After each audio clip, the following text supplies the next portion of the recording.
progress in life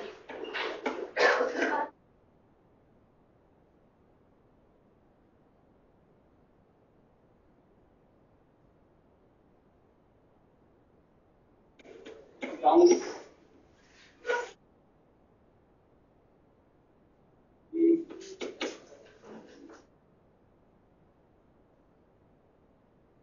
essential gradients of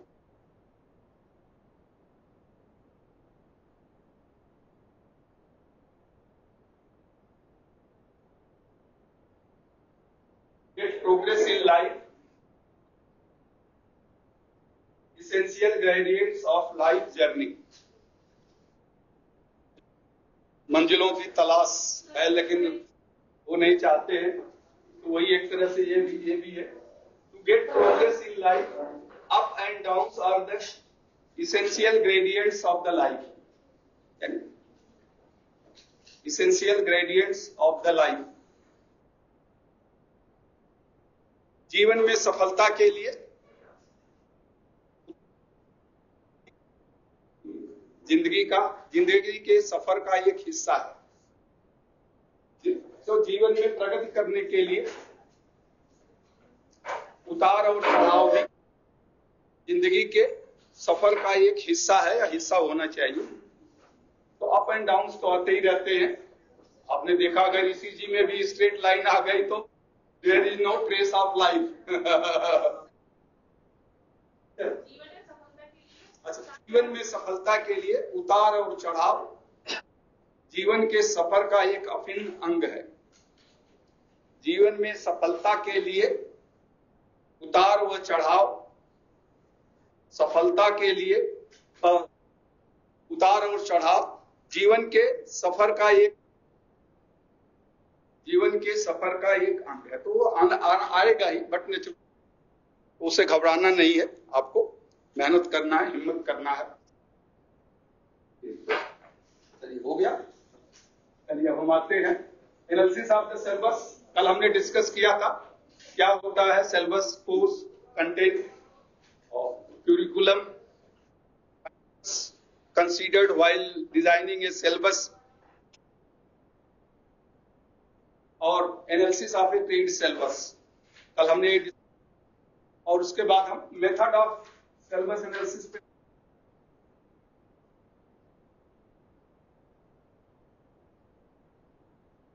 जैसा कल मैंने आपको बताया था कि दो तरह से सिलेबस का एनालिसिस किया जाता है, टॉपिक बेस्ड या सब्जेक्ट बेस्ड. तो फर्स्ट है time based.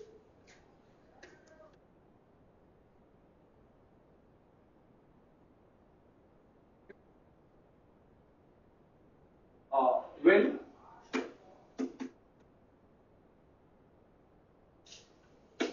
is the main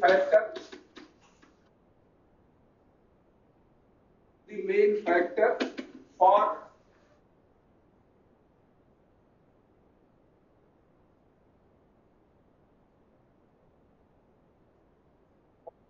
of syllabus.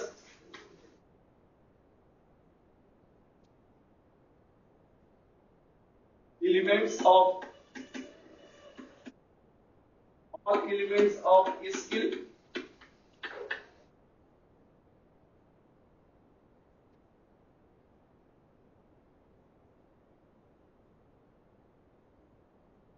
be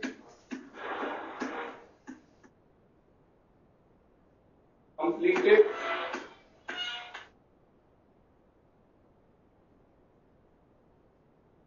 within specified time duration.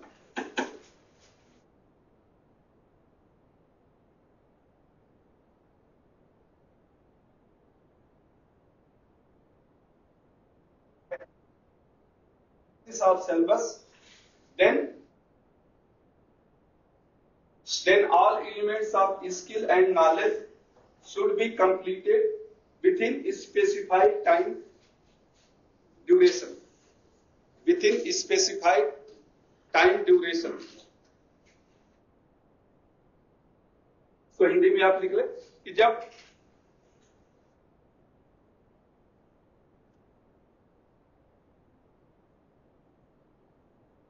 समय आधारित हो, जब पाठ्यक्रम का आकलन समय आधारित हो, तो ज्ञान और दक्षता के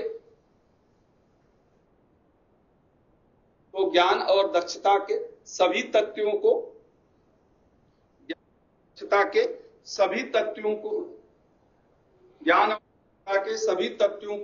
एक निश्चित समय में पूरा करना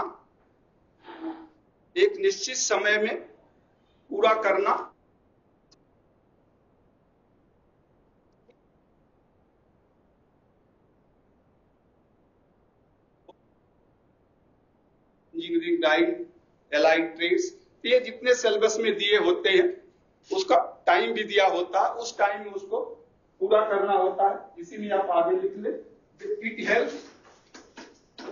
हेल्प्स हाँ जी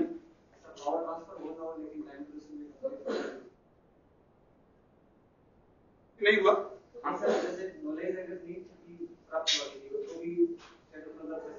हाँ, अब मिला या न मिला वो अलग बात है। जिसको मिल जाएगा मिनिमम लेवल वो पास हो जाएगा, जिसको मिनिमम लेवल नहीं मिलेगा वो फेल हो जाएगा। इसे ट्राई करें।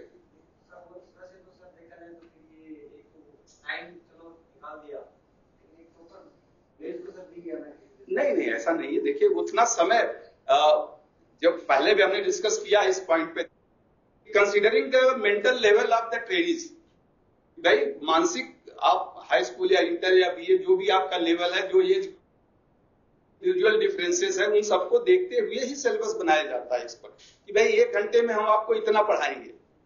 और देखिए टाइम ड्यूरेशन भी दिया है कि इतने 1 घंटे में आपको इतना पढ़ाना है, वीकली उसके बाद उसको रिवाइव भी करना है, यानी आपको परफॉर्मेंस दिया है। जैसे आप देखेंगे, हम आएंगे कोर्स इसके बाद, लर्निंग आउटकम है। जैसे पहले जो आपका सीआईटीएस का सिलेबस का पहला लर्निंग आउटकम है, उसका 5 परफॉर्मेंस क्राइटेरिया, यानी 5 प्रश्न आपको पूछना है, और वो उसी टाइम में जो टाइम दिया है, परफॉर्मेंस क्राइटेरिया भी उसी, यानी आपको पढ़ाना भी है, डाउट्स को भी क्लियर करना है, और ओरल या पता कर लेना है कि जो मैंने पढ़ाया वो विद्यार्थियों तक तो पहुंचा कि नहीं, और अगर वो डाउट है, उनको फेल हो गए ज्यादा या कम नंबर मिला, तो फिर से आपको रिवाइज भी करना है।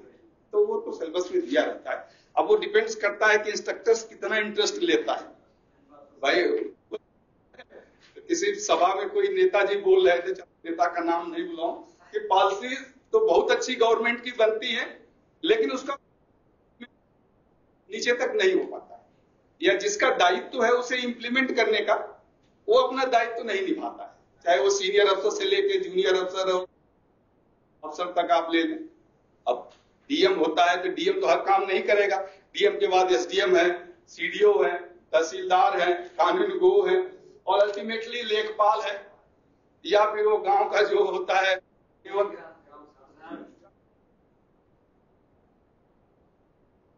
ग्राम सेवक गवर्नमेंट एम्प्लॉय होता है। ये तो चलो अफसर लेवल का है। पटवारी या ग्राम सेवक नहीं करे तो अल्टीमेटली वो चेन डीएम तक अफेक्टेड हो जाएगी, तो वो चेन डीएम तक अफेक्टेड हो जाएगी। इसी तरह से अल्टीमेटली अगर तो अच्छा नहीं होगा भाई, अल्टीमेटली ग्राउंड लेवल पर तो उसका क्रियान्वयन। It helps the training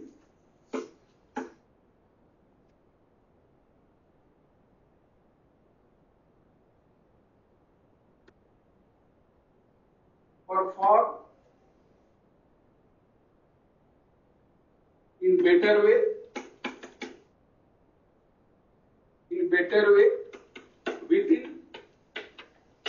within the specific allotted for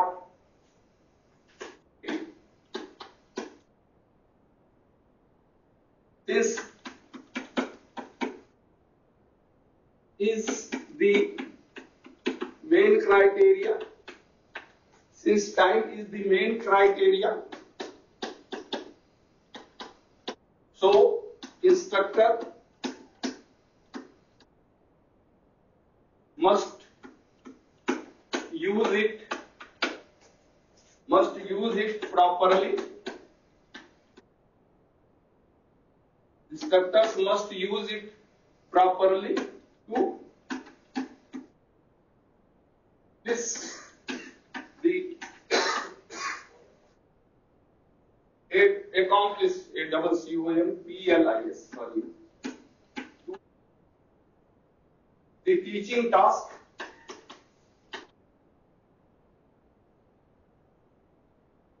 effectively.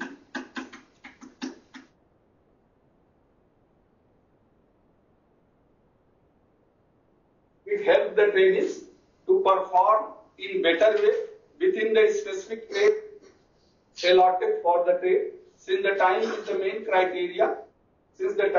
main criteria, so instructor must use it properly to accomplish the teaching task effectively. तो इससे उसी में आगे लिख लें, इससे विद्यार्थियों को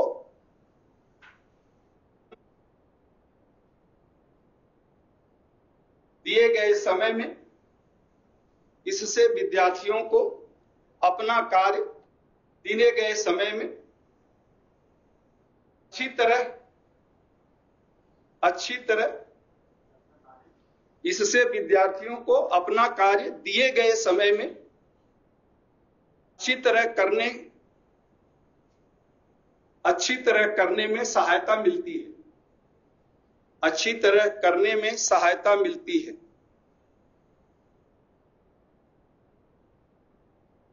पुलिस स्टाफ के बाद लिख लें, शिक्षक को भी पता है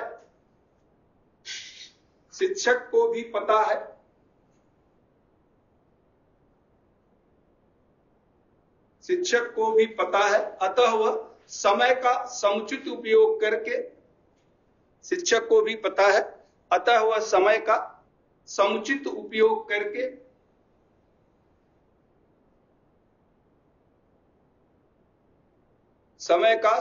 उपयोग करके अपने शिक्षण कार्य को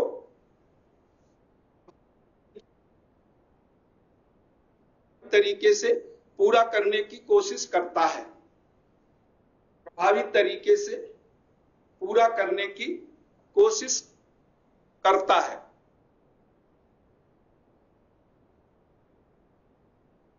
हो गया? चलिए दूसरा, अब इसमें कोई डिस्कशन की जरूरत नहीं है। टॉपिक बेस्ड या से subject based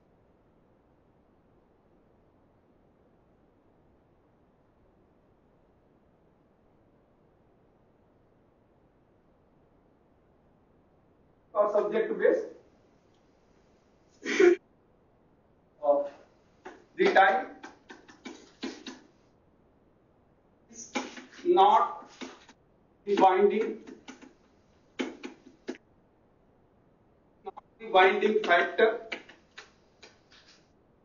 Time is not the binding factor. This analysis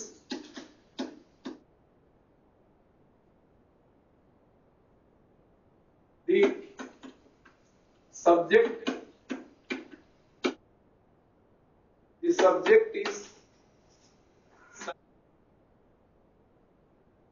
is selected and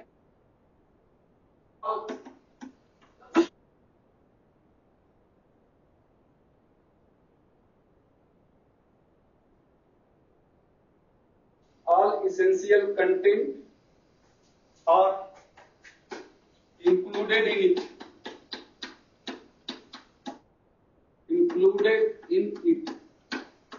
The teacher has to teach content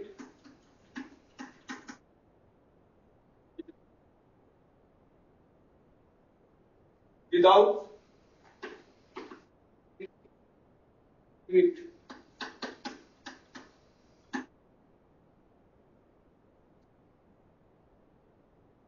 Any time limit. The time is not the binding factor for this analysis. The subject is selected and all essential contents TNT उसके आगे S लगा देंगे. Contents are in. The teacher has to teach all content without any time limit. इस आकलन में समय की बद्धता नहीं होती है. इस आकलन में समय की बद्धता नहीं होती है.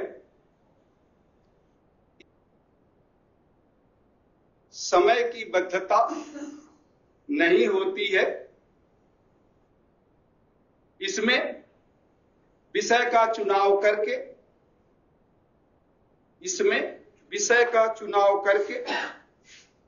सभी आवश्यक विषय वस्तु को उसमें सम्मिलित कर दिया जाता है. सभी आवश्यक विषय वस्तु को उसमें सम्मिलित कर दिया जाता है. Full stop. शिक्षक को इन सभी विषय वस्तु को पढ़ाना होता है. शिक्षक को इन सभी विषय वस्तु को कंटेंट्स है. जनरली ये बहुत कम यूज होता है ट्रेनिंग्स में या किसी रिसर्च वर्क में या जो ऑलरेडी कहीं काम कर रहे हों. में जनरली जहां टाइम का मेन क्राइटेरिया नहीं होती है, but most majority of the training institutes, educational institute, university या ऐसे जो कोर्सेज चलते हैं उसमें टाइम बाउंड एनालिसिस ही होता है. इसमें पैरा चेंज करके आप लिख ले. Bound analysis is used by majority of institution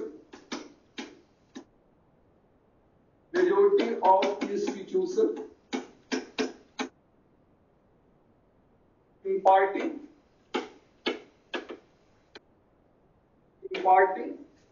educational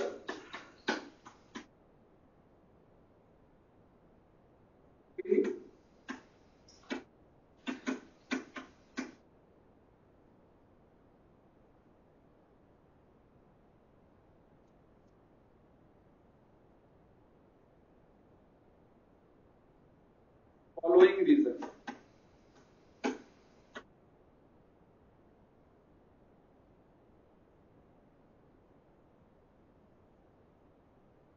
So, time-bound analysis used by majority of institutions imparting educational or vocational training due to following reasons. Hindi में आप लिख लें. अधिकांश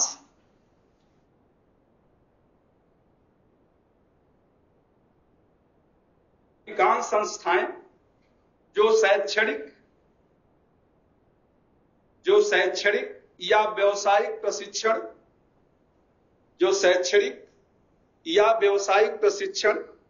संचालित करती हैं.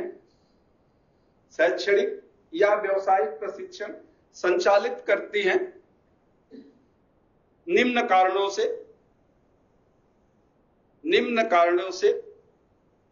समय आधारित उपयोग करते हैं. समय आधारित आकलन उपयोग करते हैं. इसमें पहला पॉइंट आप लिख लें. It is suitable for institute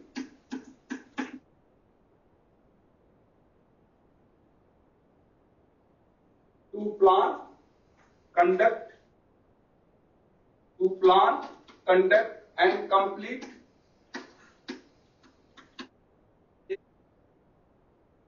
a course definite time.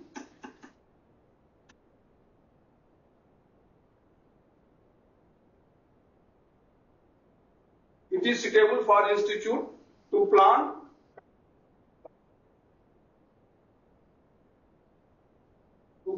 conduct and complete COMPLETE to complete a course in definite time. तो संस्थानों के लिए किसी पाठ्यक्रम की योजना बनाना,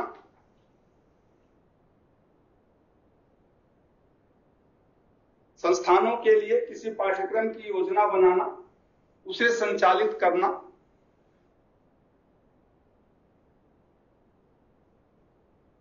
और एक निश्चित समय में पूरा करना सुविधाजनक होता है, और एक निश्चित समय में पूरा करना सुविधाजनक होता है। दूसरा पॉइंट लिख ले, the course content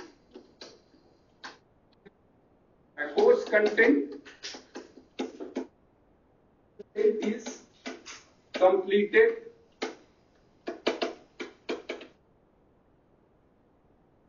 specific time limit.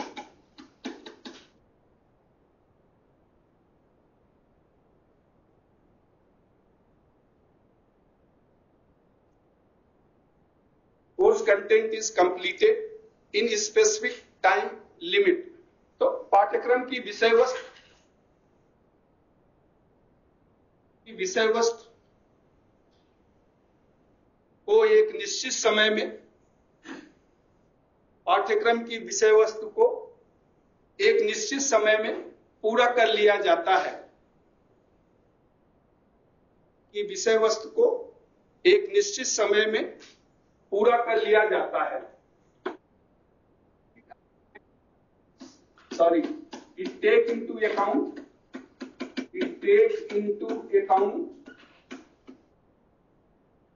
the mental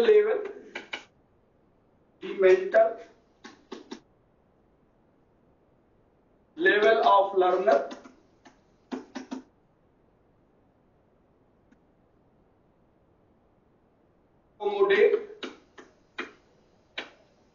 accommodate the same while imparting the instruction.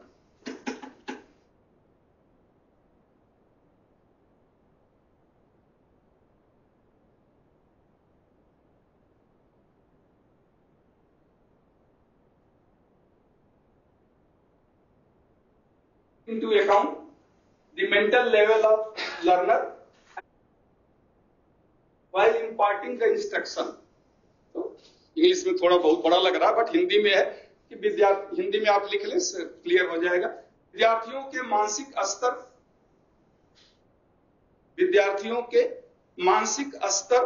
का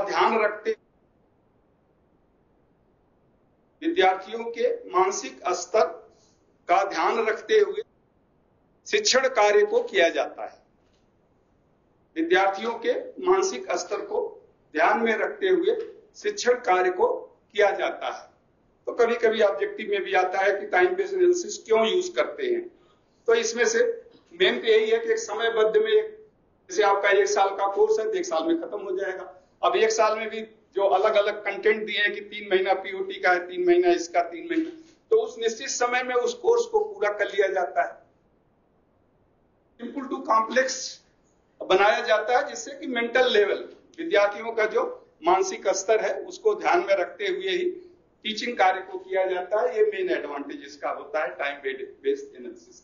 चलिए, अब जो हम टाइम बेस्ड एनालिसिस है, जो हमारा वोकेशनल एजुकेशन फॉलो करते हैं, तो जब हम एनालिसिस करेंगे सिलेबस का टाइम बेस्ड में, तो क्या कंसीडर करना होगा? पॉइंट टू बी कंसीडर, हाँ हेडिंग है, point to be consider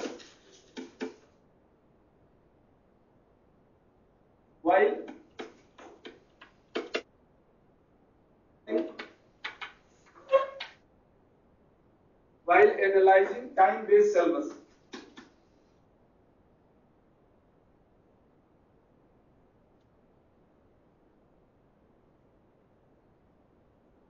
Point to be considered while analyzing time-based syllabus, यानी समय आधारित पाठ्यक्रम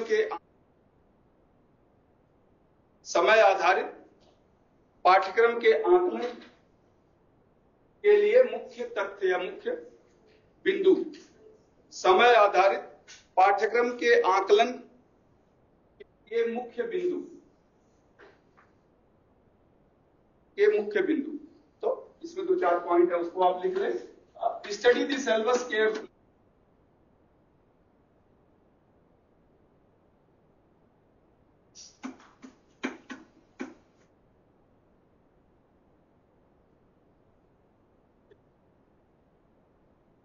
मतलब पाठ्यक्रम को ध्यान से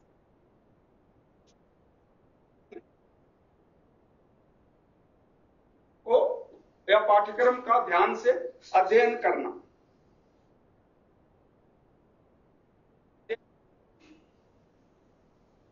दूसरा, prepare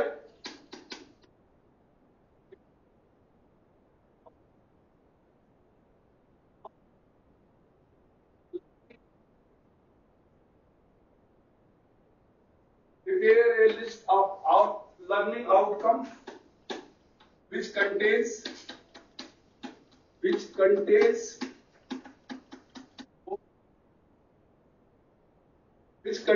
both theoretical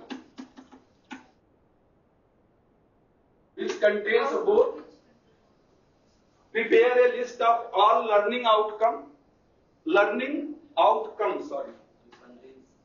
which contain learning outcome which contains both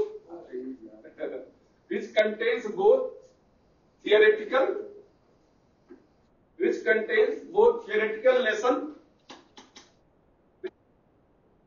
lesson and practical job.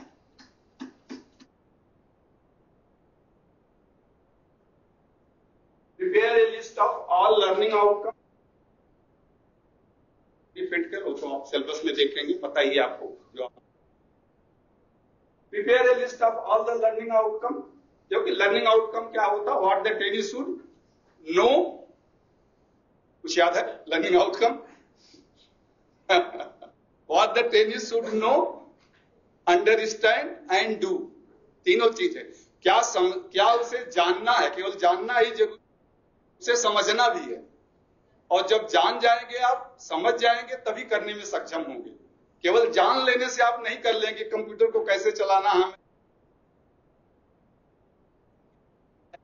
या कोई प्रोग्रामिंग करना है, कोई लैंग्वेज को सीखना है, तो उसको पहले जानना है, समझना है और करना है। तो ये तीनों चीज आपके लर्निंग आउटकम में आता है। तो इसीलिए इसे यानी सीखने का परिणाम। अब सीखने के परिणाम के अंदर ऑब्जेक्टिव आते हैं। जानने के लिए अलग ऑब्जेक्टिव होगा, समझने के लिए अलग ऑब्जेक्टिव होगा, तो दोनों लेसन प्लान में आएगा। और करने के लिए अलग ऑब्जेक्टिव जो आपके डिमॉन्स्ट्रेशन प्लान में आएगा। तो इसको आप लिख लें, prepare a list of all the, यानी सभी सीखने के परिणाम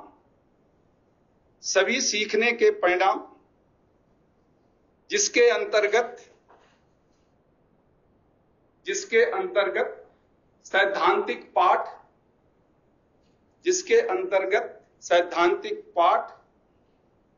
व प्रायोगिक कार्य दोनों आते हैं।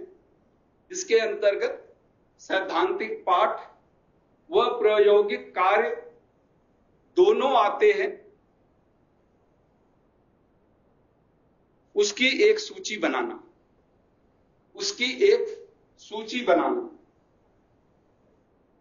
तीसरा, arrange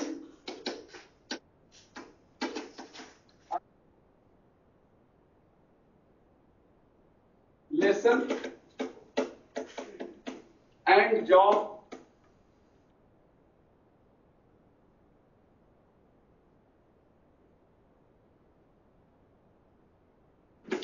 as mentioned in learning outcome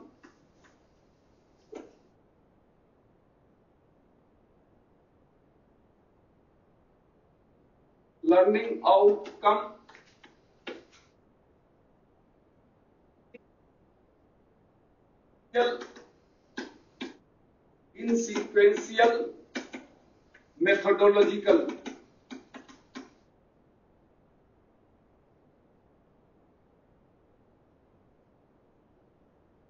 in sequential methodological order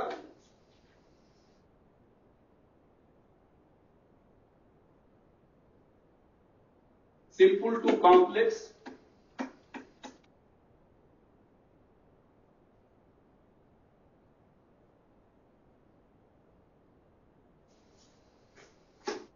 for the mental level of learner.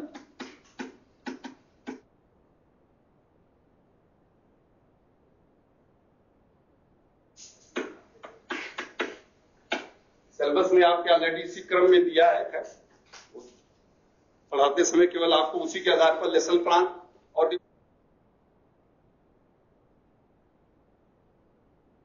Outcome, अरे लर्निंग आउट हो जा रहा है बार बार, लर्निंग आउटकम COM, अच्छा सी हट गया हो, लर्निंग आउटकम आगे लिखा है learning outcome in sequential methodological का मतलब होता है जो एक तो सीक्वेंस होता है, किसी चीज को आप लिखें, किसी चीज को आप अरेंज करें तो सीक्वेंस का, लेकिन जहां मेथोडोलॉजिकल आ गया तो उसका मतलब पढ़ाने का क्रम, TM भी कहते हैं ना, ट्रेनिंग मेथोडोलॉजी, जैसे POT को TM भी कहते हैं, ट्रेनिंग मेथोडोलॉजी। तो ट्रेनिंग मेथोडोलॉजी का मतलब पढ़ाने का क्रम। सीक्वेंस लिखेंगे तो कोई भी क्रम हो सकता है, कोई सामान को अरेंज करना, खाने का कोई भी हो सकता है, बट जहां मेथोडोलॉजी आ गई तो मतलब पढ़ाने का एक एज पर the mental level of the learner. तो आप लिख लें कि सीखने के परिणाम में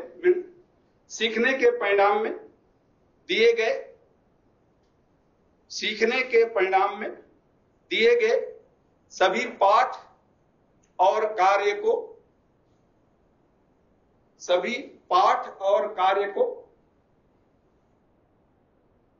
के क्रम में सभी पाठ और कार्य को सरल से कठिन की तरफ विद्यार्थियों के मानसिक स्तर, सरल से कठिन की तरफ विद्यार्थियों के मानसिक स्तर के अनुरूप व्यवस्थित करना, विद्यार्थियों के मानसिक स्तर के अनुरूप व्यवस्थित करना। चौथा पॉइंट लिख लें, prepare a list of all theoretical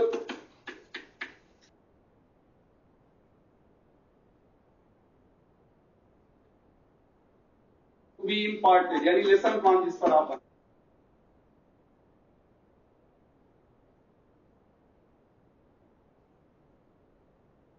prepare a list of all theoretical to be imparted, सैद्धांतिक विषय वस्तु लिख लीजिए, prepare a list of all theoretical content to be imparted।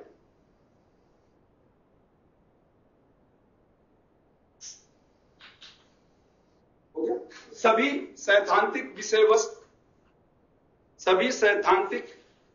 वस्तु जिसे पढ़ाना है, सभी सैद्धांतिक विषय वस्तु जिसे पढ़ाना है उसकी सूची बनाना, सभी सैद्धांतिक विषय वस्तु जिसे पढ़ाना है उसकी सूची बनाना। अब इसी तरह से prepare a list of all the job, prepare a list of all job to be demonstrated,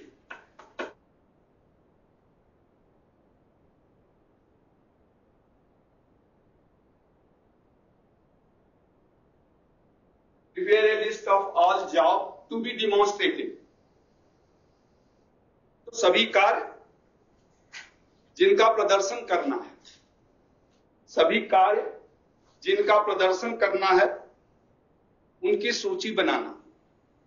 सभी कार्य जिनका प्रदर्शन करना है उनकी सूची बनाना।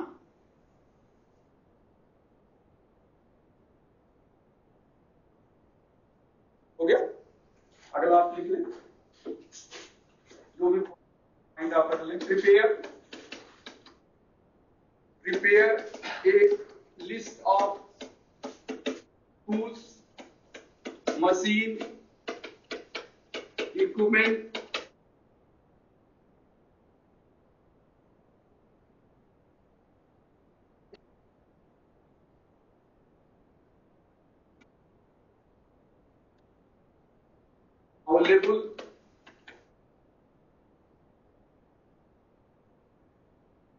available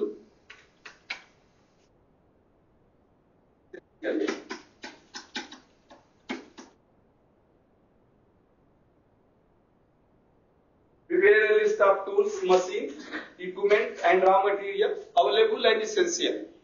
तो आवश्यक उपकरण,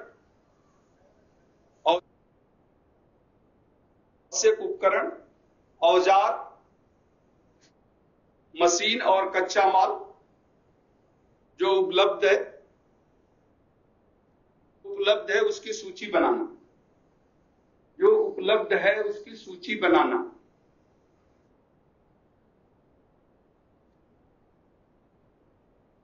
Estimate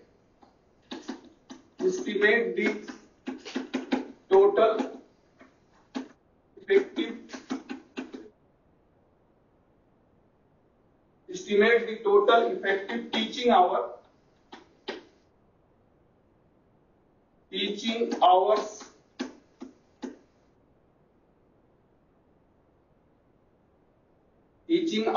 available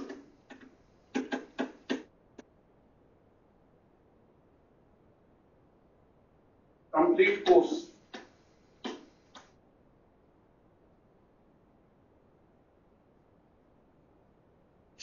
Estimate the total effective teaching hour, क्योंकि कुछ आवर्स जो सिलेबस शिक्षण कार्य कितना है उसको आपको करना होगा। Estimate the total effective teaching hours available for complete course, यानी संपूर्ण पाठ्यक्रम के लिए कितना प्रशिक्षण, संपूर्ण कार्य के लिए कितना शिक्षण अवधि, संपूर्ण पाठ्यक्रम के लिए कितना शिक्षण अवधि उपलब्ध है, कितना शिक्षण अवधि उपलब्ध है उसका आकलन करना, एस्टिमेट है, उसका अनुमान लगाना या आकलन करना। अगला पॉइंट लिख लें,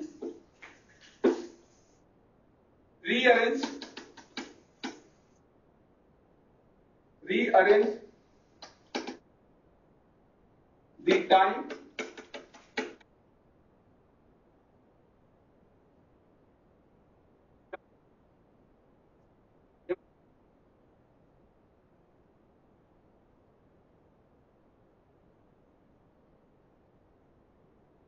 for their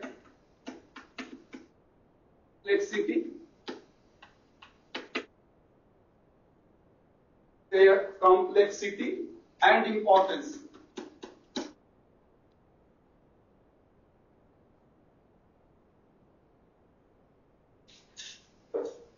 सिलेबस में तो दिया ही है, बट फिर भी आपको लेसन प्लान, डिमॉन्स्ट्रेशन प्लान के लिए कितना टाइम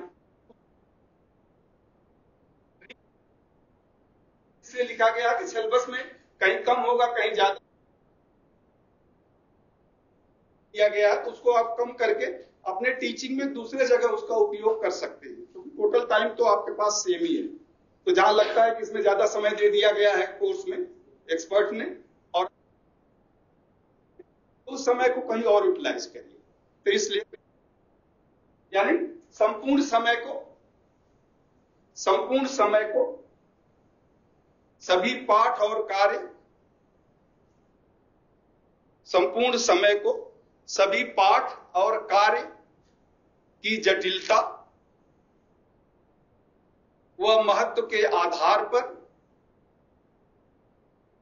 सभी पाठ व कार्य की जटिलता व महत्व के आधार पर उनमें पुनः वितरित करना, उनमें पुनः वितरित करना। Last point, make a list of teaching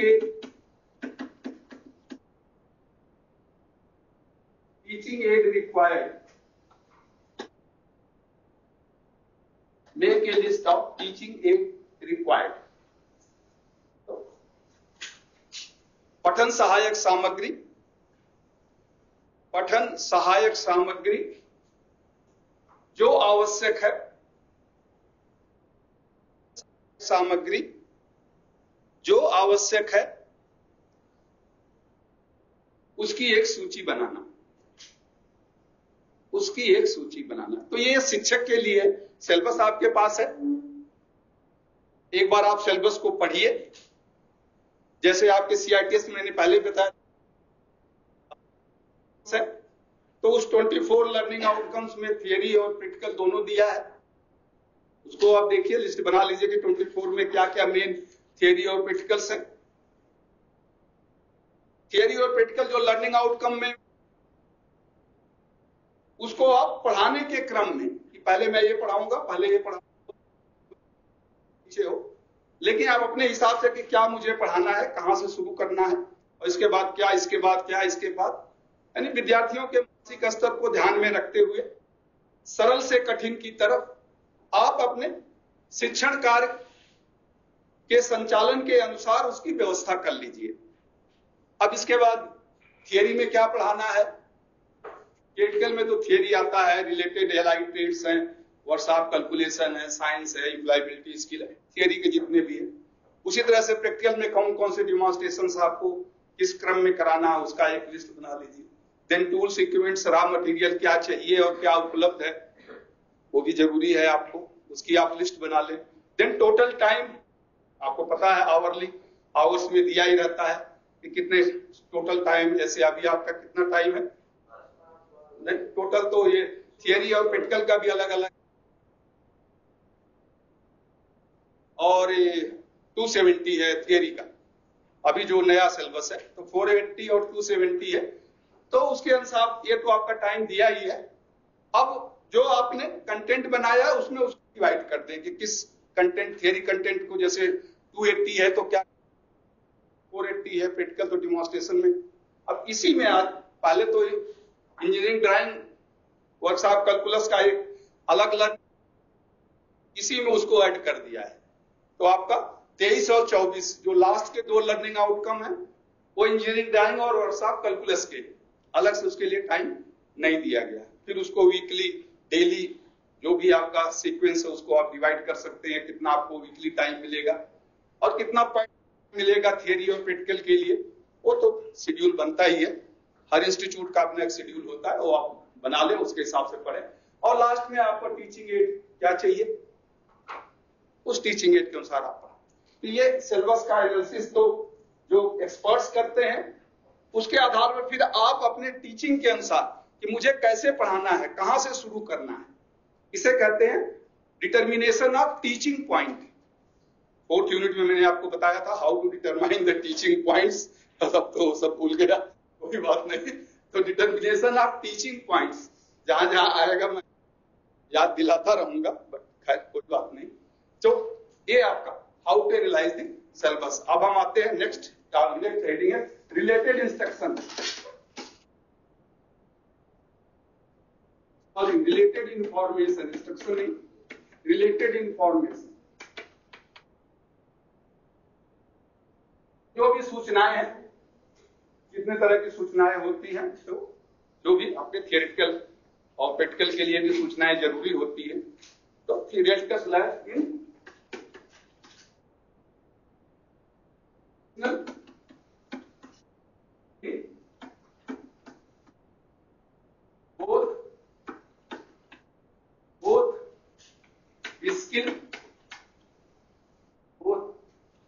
both skill and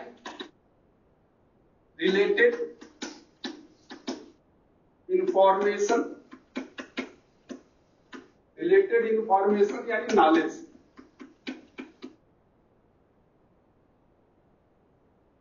related information essential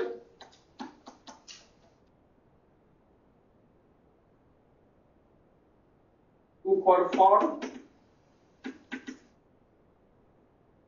the work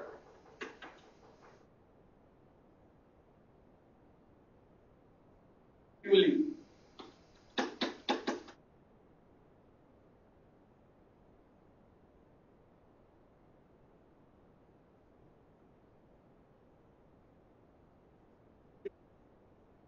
Both skill and related information यानी knowledge work effectively, to perform any work effectively. व्यवसायिक प्रशिक्षण में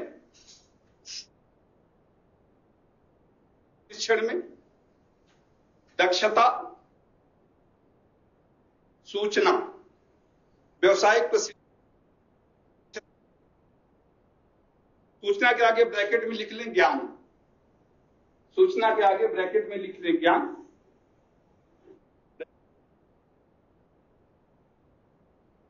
दोनों ही प्रभावशाली तरीके से कार्य को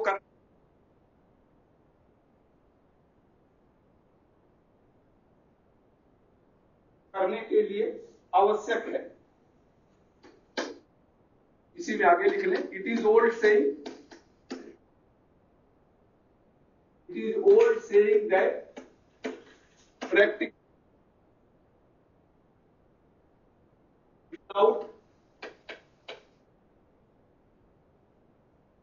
without theory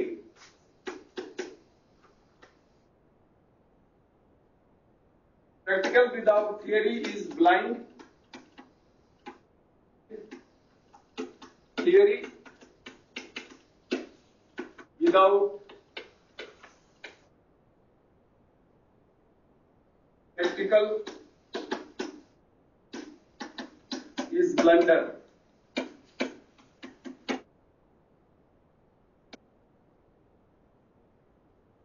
Is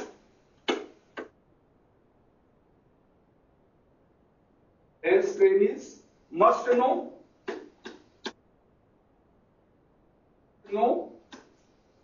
what to do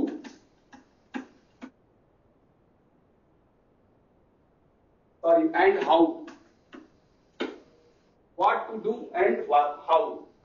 It is old saying that practical without theory is blind and theory without practical is blunder. Is must know what to do and how. तो यह एक कहावत है कि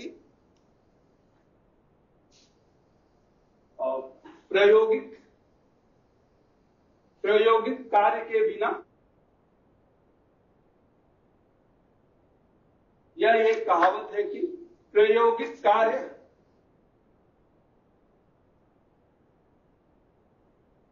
कार्य के बिना सिद्धांत या सैद्धांतिक ज्ञान, प्रायोगिक कार्य के बिना सैद्धांतिक ज्ञान एक भूल है। प्रायोगिक कार्य के बिना सैद्धांतिक ज्ञान एक भूल है और सैद्धांतिक ज्ञान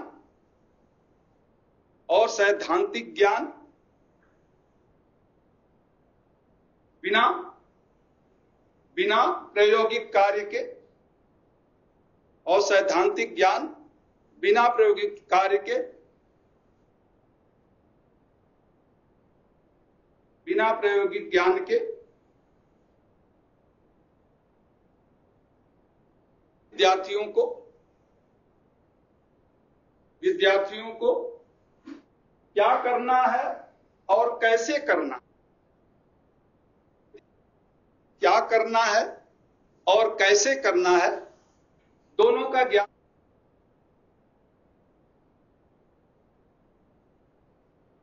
व्यवसायिक प्रशिक्षण का मेन उद्देश्य होता है, जो स्किल क्राफ्ट्समैन है उसको हम इंजीनियर नहीं बनाना चाहते हैं, जिसके पास केवल थियोरेटिकल नॉलेज होता है, प्रैक्टिकल ज्ञान बहुत कम होता है, या हम वो रोड छाप मैकेनिक्स भी नहीं बनाना चाहते हैं जिसके पास प्रैक्टिकल ज्ञान तो है, प्रैक्टिकल एक्सपर्ट्स तो है, एक्सपर्टाइज तो है, बट थियोरेटिकल नॉलेज नहीं है।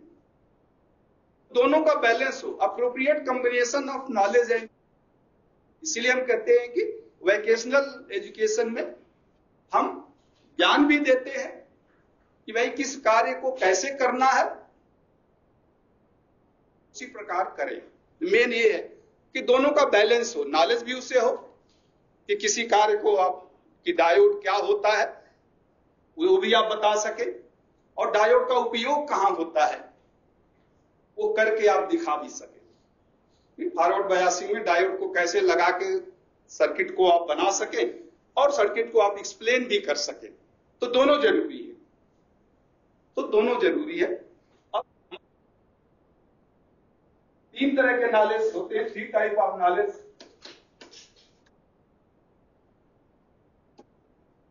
Three type of knowledge.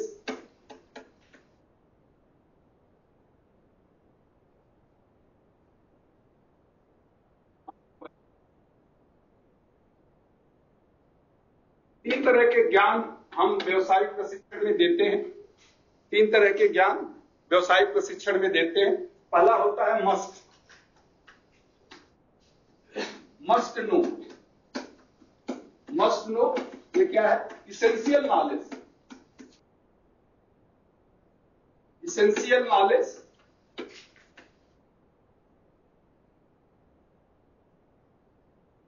required to attain theoretical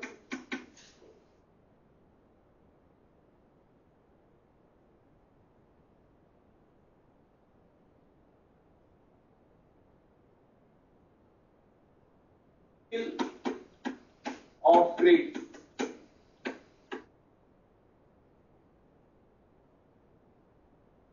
Must know essential knowledge required to attain theoretical and practical skill of trade.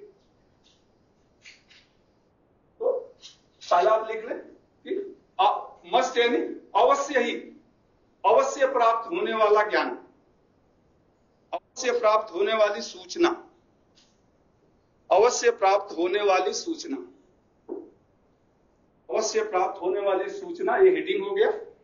Heading के बाद लिखे इसके अंतर्गत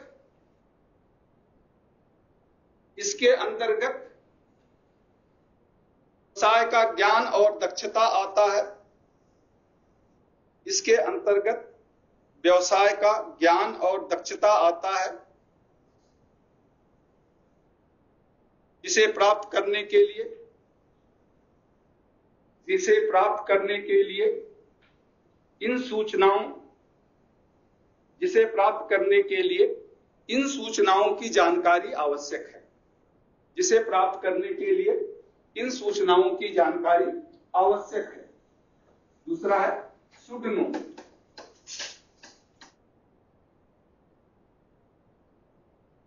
It is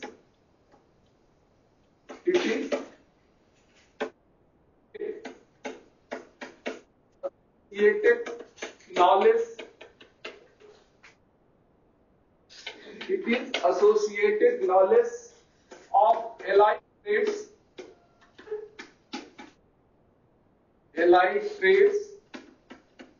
along with main trade,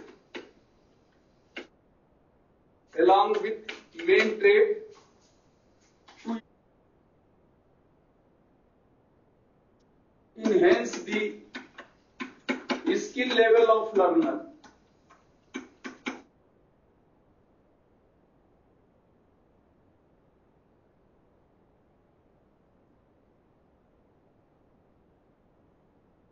It is associated knowledge of allied trades along with main trade to enhance the skill level of learner. तो जानने योग्य सूचना, इसका हेडिंग हो जाएगा जानने योग्य सूचना। जानने योग्य सूचना मुख्य व्यवसाय के साथ साथ मुख्य व्यवसाय के साथ साथ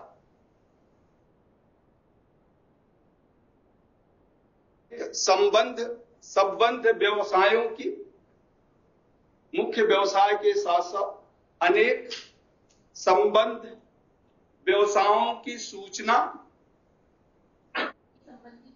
हाँ संबंधित लिख लें, संबंधित व्यवसायों की सूचना, संबंधित व्यवसायों की सूचना यदि विद्यार्थी प्राप्त कर लेता, यदि विद्यार्थी प्राप्त कर लेता है,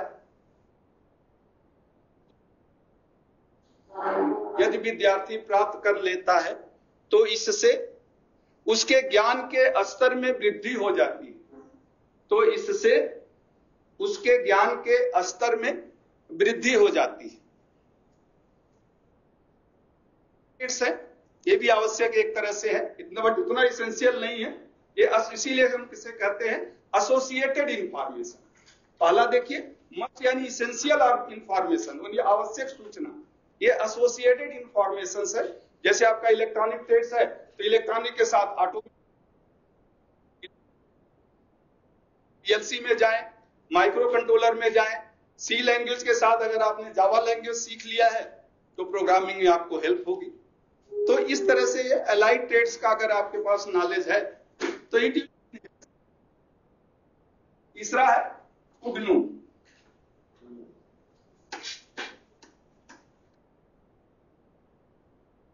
उगनू इसे हम कहते हैं additional information, additional information, information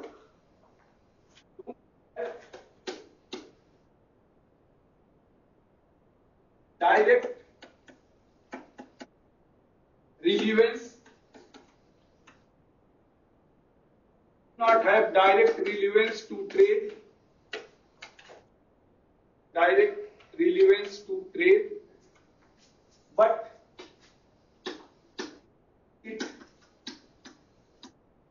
knowing it will enhance, do not relevance to trade, relevance to trade, TRADE, but knowing it will enhance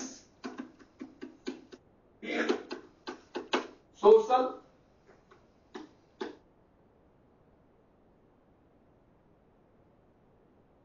obligation of trainees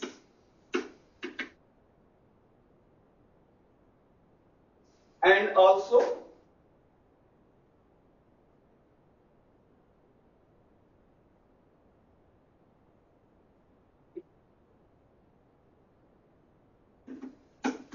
the employment opportunity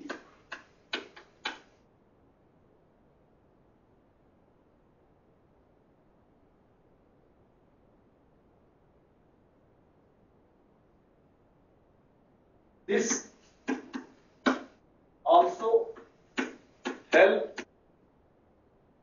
also help in development of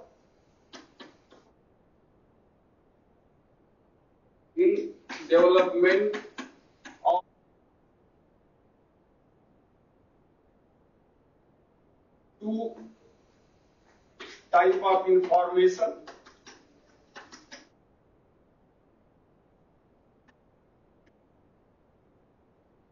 as mentioned above.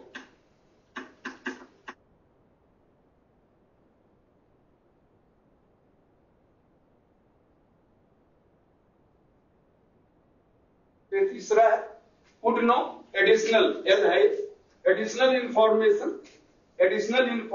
do not have direct relevance to trade, but knowing it will enhance the condition of trades and also increase the employment full stop नहीं है, employment opportunity. This also helps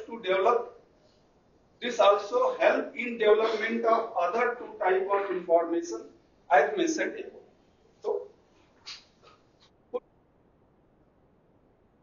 जान सकता है, जानने वाली सूचनाएं, जान सकने वाली सूचनाएं, हाँ मैंडेटरी नहीं है, मैंडेटरी नहीं है, जान सकने वाली सूचनाएं। इसमें यह अतिरिक्त सूचना है, यह अतिरिक्त सूचना होती है, यह अतिरिक्त सूचना होती है। यद्यपि व्यवसाय से इसका कोई सीधा संबंध नहीं होता है, यद्यपि व्यवसाय से इसका कोई सीधा संबंध नहीं होता है, लेकिन इसका ज्ञान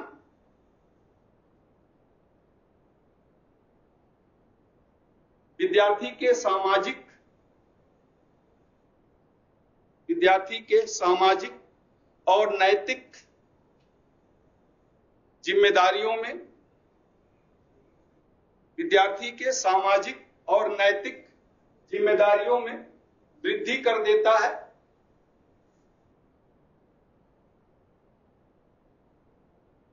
वृद्धि कर देता है और उसकी नैतिक और सामाजिक और नैतिक जिम्मेदारियों में वृद्धि कर देता है, जिससे उसकी, और लिखें तो और भी रहने दें, जिससे उसकी रोजगार प्राप्त करने की क्षमता में वृद्धि हो जाती है, जिससे उसके रोजगार प्राप्त करने की क्षमता वृद्धि हो जाती है। ठीक है, तो यह सूचना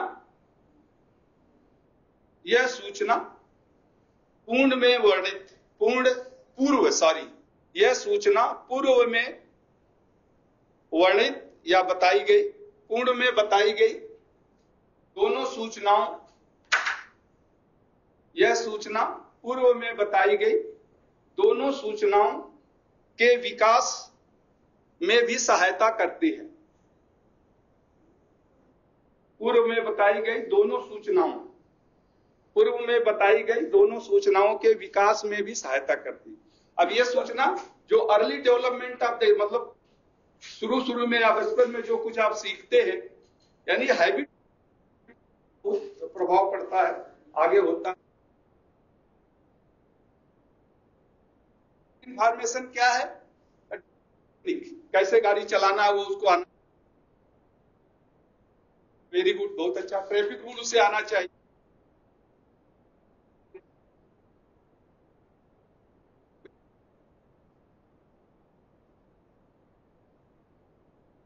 जो जितने भी गाड़ी के ऑपरेशंस हैं, जितने भी ड्राइविंग का सिस्टम है वो उसको आना चाहिए।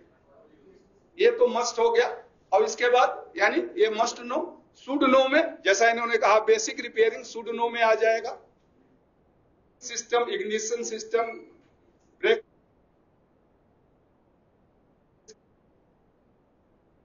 तो ये उसके लिए अच्छा होगा, यानी ये शुड इंफॉर्मेशन है। थोड़े बहुत रिपेयरिंग का काम या थोड़ी बहुत कोई फॉल्ट हो गया या कभी कभी इलेक्ट्रिकल सिस्टम वायर ही निकल गया है, अब उसमें लाइट अंधा है, मतलब रात,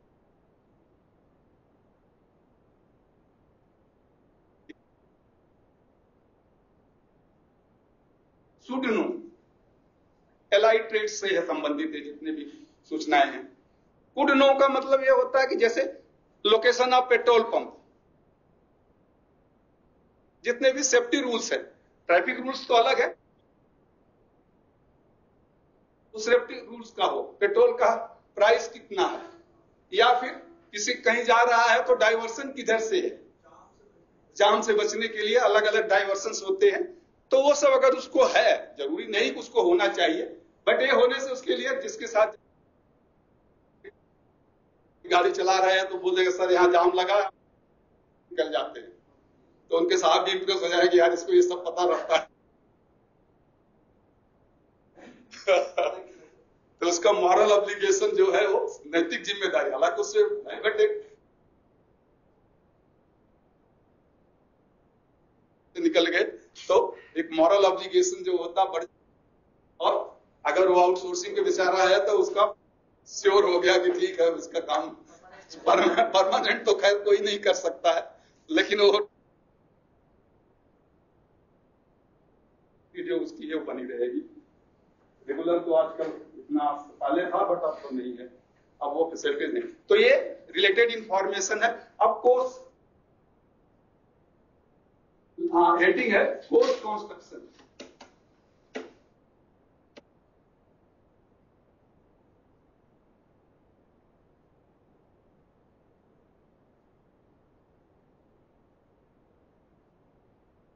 क्या होता है? Course is a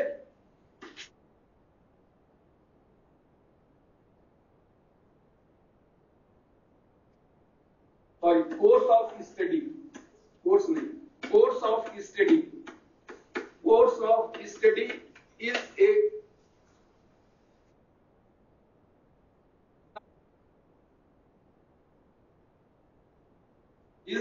organized body of materials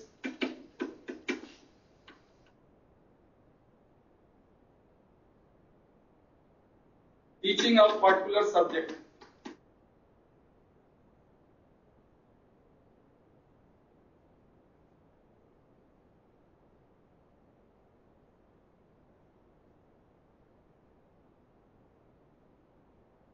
Course of study is a organized body of for teaching of particular subject. किसी विशेष विषय के अध्ययन के किसी विशेष विषय के अध्ययन के लिए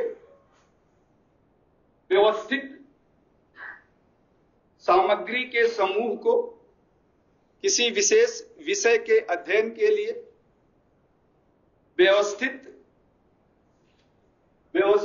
सामग्री के समूह को अध्ययन की रूपरेखा कहते हैं। व्यवस्थित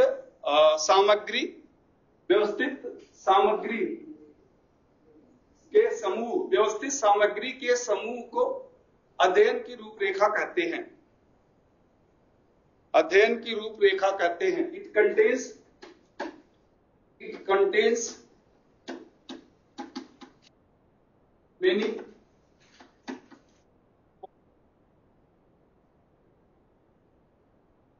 feature in it।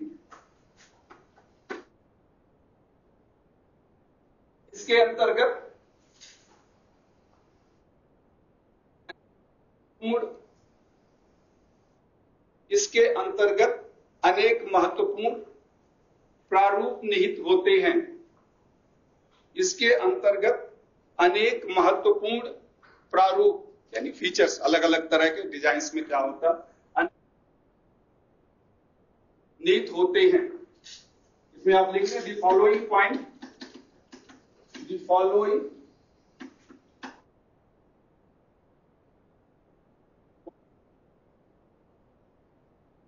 needs to be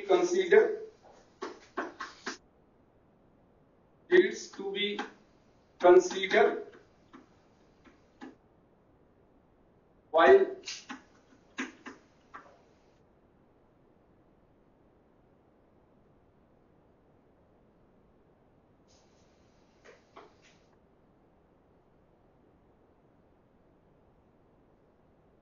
the following points need to be considered while designing a course। तो किसी भी अध्ययन की रूपरेखा बनाते समय निम्न तथ्यों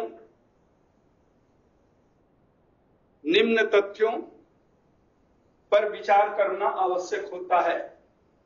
किसी भी अध्ययन की रूपरेखा बनाते समय निम्न तथ्यों पर विचार करना आवश्यक होता है।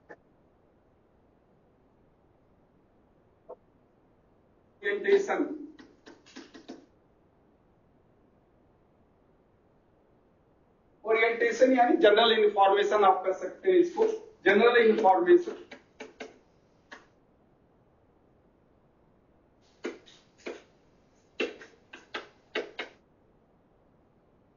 इंफॉर्मेशन यानी सामान्य सूचना। जनरल इंफॉर्मेशन सामान्य सूचना। अभी सामान्य सूचना के अंदर statement regarding statement regarding training period या training duration, statement regarding training duration,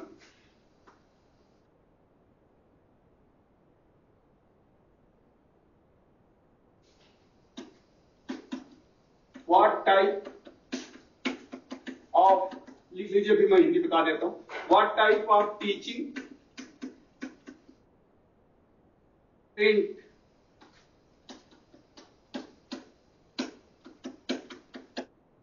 exist EXIST, sorry, what type of teaching content, what type of teaching constraints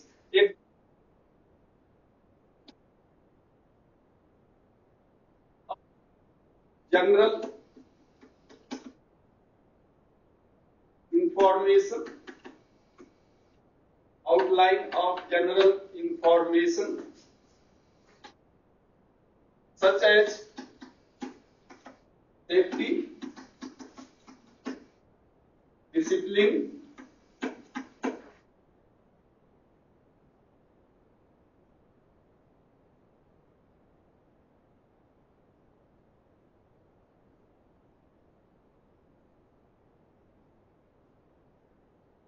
available time, each content,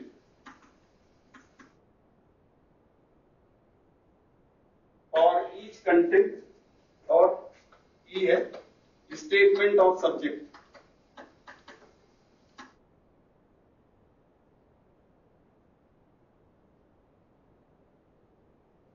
statement of subject. तो ये general information है 5, ABCDE, ये 5 general orientation या general information, सामान्य सूचनाएं। तो पहला है स्टेट, प्रशिक्षण की अवधि, प्रशिक्षण की अवधि का कथन, प्रशिक्षण की अवधि का कथन, प्रशिक्षण की अवधि का कथन, प्रशिक्षण की अवधि का कथन। दूसरा है what type of teaching constraints exist, यानी शिक्षण में क्या बाधाएं, शिक्षण में क्या बाधाएं, शिक्षण में क्या बाधाएं प्रस्तुत हैं।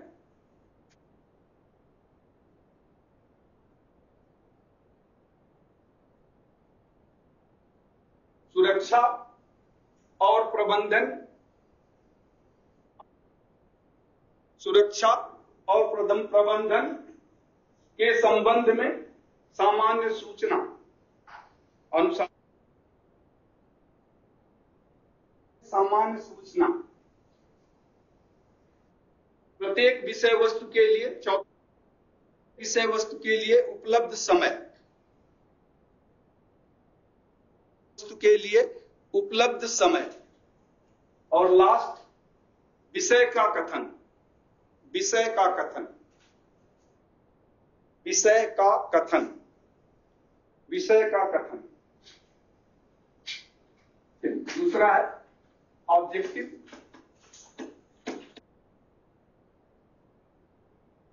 there must be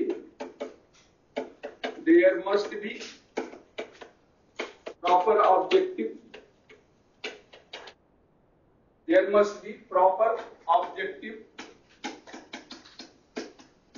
which has to be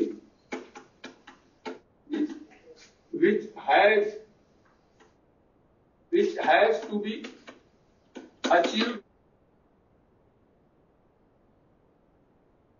which has to be achieved by trainees and trainer,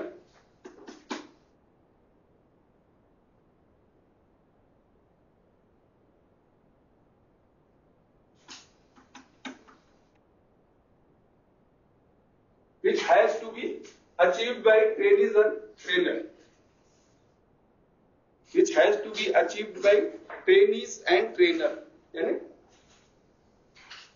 एक स्पष्ट उद्देश्य होना चाहिए, एक स्पष्ट उद्देश्य होना चाहिए जिसे विद्यार्थी और शिक्षक को प्राप्त करना, एक स्पष्ट उद्देश्य होना चाहिए जिसे विद्यार्थी और शिक्षक को प्राप्त करना, जिसे विद्यार्थी और शिक्षक को प्राप्त। इसमें क्या क्या होता है? इट इंक्लूड्स पहला criteria, means level to be achieved. Short में मैं लिख देता हूं, क्राइटेरिया यानी मानक जिसे प्राप्त करना है। इसके अंतर्गत तो मानक यानी ऑब्जेक्टिव के अंतर्गत मानक आएगा, बी अचीव्ड, मानक जिसे प्राप्त करना है। दूसरा मीन्स यानी माध्यम, कैसे प्राप्त, मीन्स यानी माध्यम। अवेलेबल रिसोर्सेस,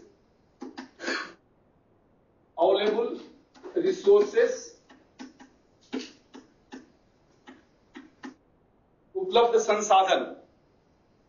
संसाधन जो आपके पास है, तो उपलब्ध संसाधन। तीसरा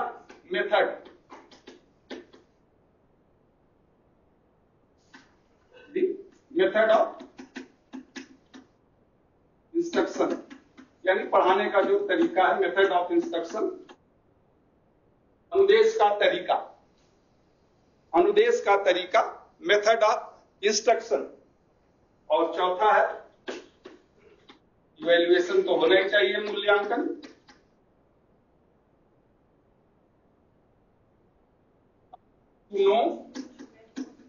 Assess to know achievement of objective.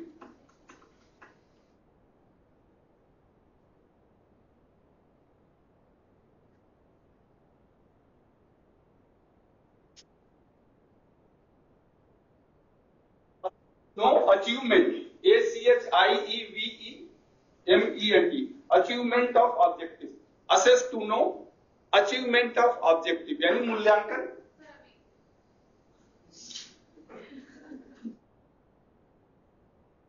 चलिए लिख लेने दीजिए, मूल्यांकन, इवैल्यूएशन। मैं तो बहुत शांत धीरे चल रहा हूं इतना।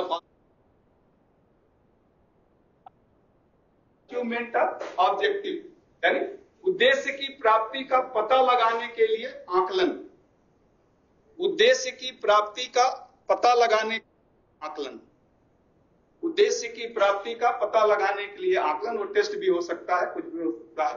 तो बस इधर उधर घूमते रहिए। तो ऑब्जेक्टिव अवश्य होना चाहिए। ऑब्जेक्टिव यानी ऑब्जेक्टिव के लिए लेवल हमें अचीव करना है। क्या सोर्सेज हैं, मेथड ऑफ इंस्ट्रक्शन टीचर क्या फॉलो करेगा, टेस्टिंग या इवैल्यूएशन के लिए क्या उसके पास है, वो उसको दिखाएगा। तीसरा है content.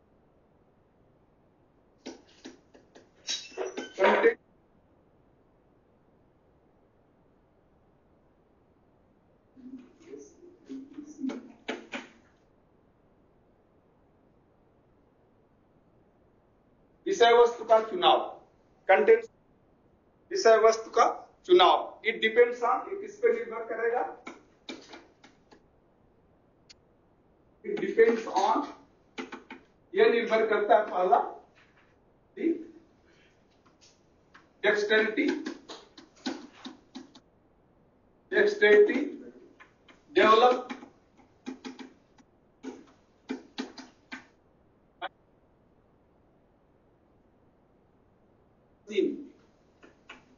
dexterity developed by hand and machine.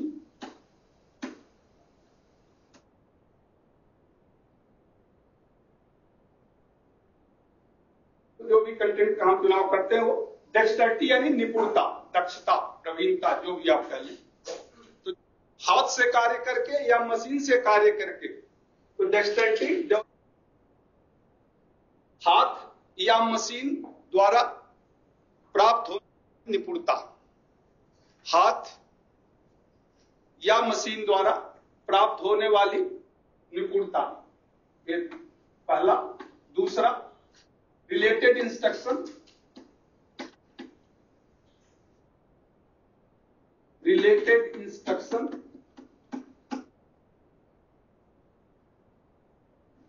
For effective working,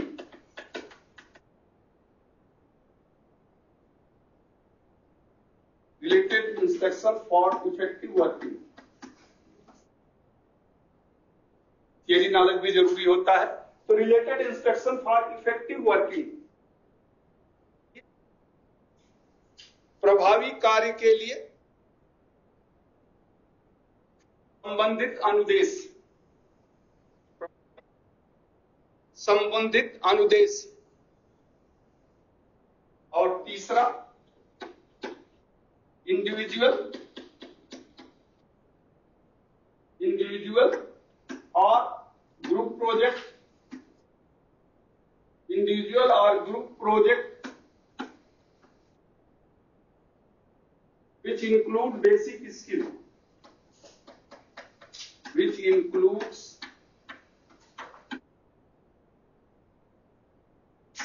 basic skill। जैसे आप भी यहाँ प्रोजेक्ट वर्क करते हैं तो उसमें आपके टेट का कुछ न कुछ तो स्किल रहता ही है। उसी तरह से इंडिविजुअल और group project which includes basic skill, यानी सामूहिक या अलग अलग, सामूहिक या अलग अलग प्रोजेक्ट नहीं लगेगा। तो सामूहिक या अलग अलग प्रोजेक्ट कार्य, सामूहिक या अलग अलग प्रोजेक्ट कार्य जिसमें व्यवसाय की दक्षता सम्मिलित हो, जिसमें व्यवसाय की दक्षता सम्मिलित हो, जिसमें व्यवसाय की दक्षता असम्मिलित हो। अब इसके लिए चौथा पॉइंट है method of instruction.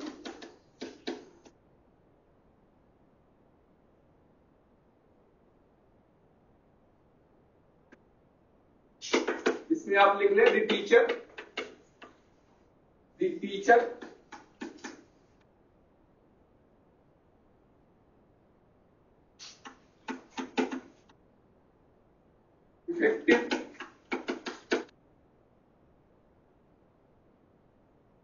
effective method of instruction,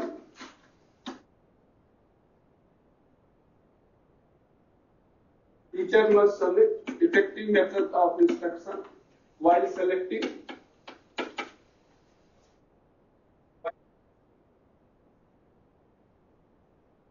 the method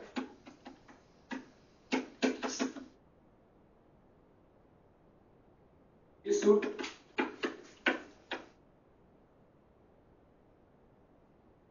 consider following।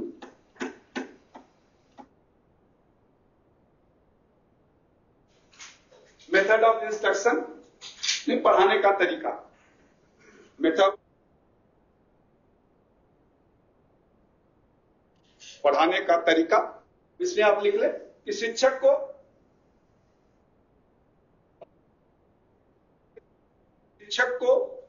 प्रभावशाली पढ़ाने के तरीके का चयन करना चाहिए। शिक्षक को प्रभावशाली पढ़ाने के तरीके का चयन करना चाहिए।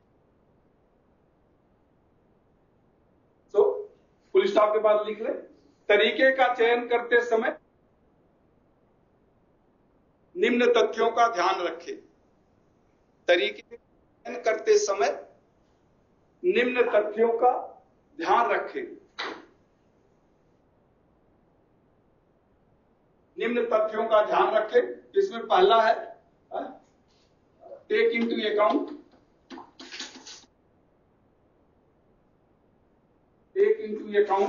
मेंटल लेवल ऑफ लर्नर, बहुत जरूरी है। Mental level of learner,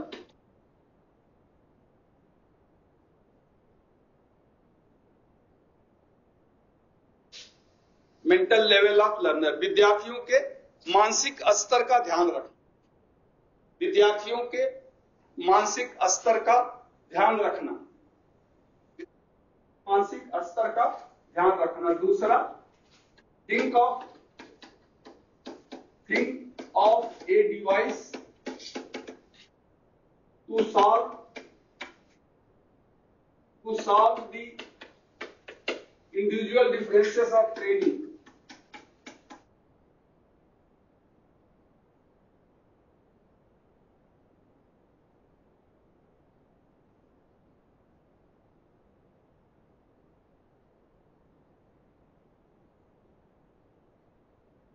Think of a device to solve the individual differences of training. ये क्लास में मानसिक स्तर में भिन्नता होती है विद्यार्थियों के, उसे शिक्षण के समय ध्यान रखना चाहिए। हमने तरीका बताया आपको इंडिविजुअल डिफरेंसेस में। तो विद्यार्थियों के मानसिक स्तर की भिन्नता, विद्यार्थियों के मानसिक स्तर की भिन्नता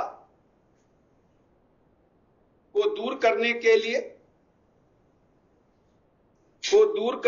लिए विद्यार्थियों के मानसिक स्तर की भिन्नता को दूर करने के लिए किसी तरीके को सोचना और उपयोग करना, किसी तरीके को सोचना और उपयोग करना। लास्ट पॉइंट आप लिख लें। Include active learning activities, include active learning activities in teaching process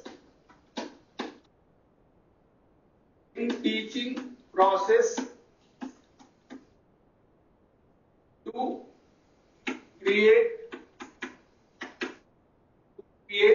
interest among the learners, create interest amongst the learner.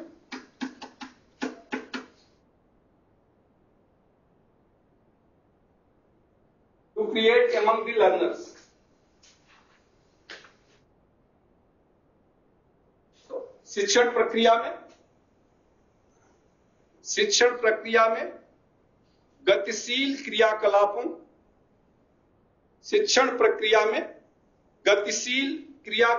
का समावेश, शिक्षण प्रक्रिया में गतिशील क्रियाकलापों का समावेश करके विद्यार्थियों की रुचि को उत्पन्न करना और बनाए रखना, विद्यार्थियों की रुचि को उत्पन्न करना और बनाए रखना। चौथा, पांचवा जरूरी है। कैसे पता चलेगा कि आपने क्या पढ़ाया? तो कभी 5 महीने में आपका टेस्ट ही नहीं लिया, तो हमें कैसे पता चलेगा कि आपने क्या सीखा? तो टेस्ट तो जरूरी है, पता चले जिससे कि आपने क्या सीखा और कितना सीखा। तो टेस्ट किस लिए लिया जाता है? So to check the progress, check the progress and impact of instruction.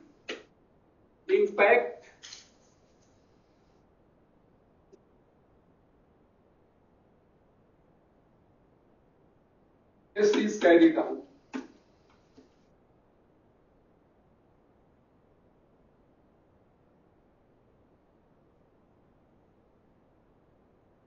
To check the progress and impact of instruction.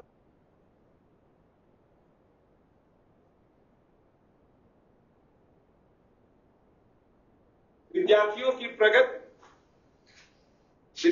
की प्रगति और अनुदेश के प्रभाव को, विद्यार्थियों की प्रगति और अनुदेश के प्रभाव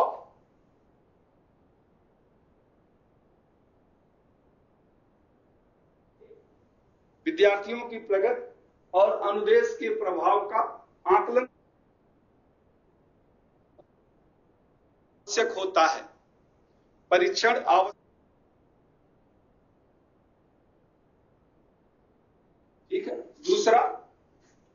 the test should be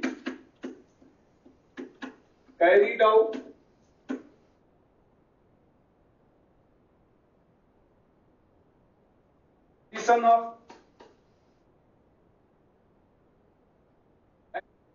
of each learning outcome.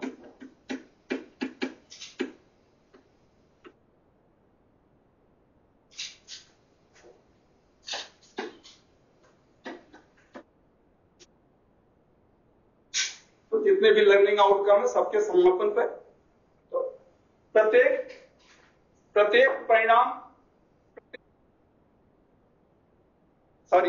सीखने के परिणाम, अंतिम नहीं, प्रत्येक सीखने के परिणाम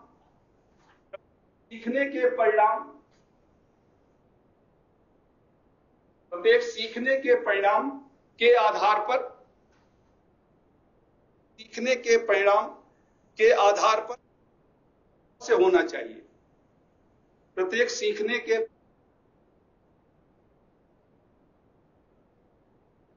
और तीसरा final test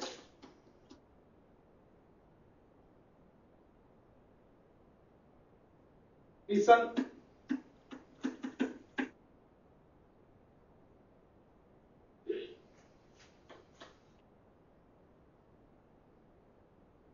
judge the success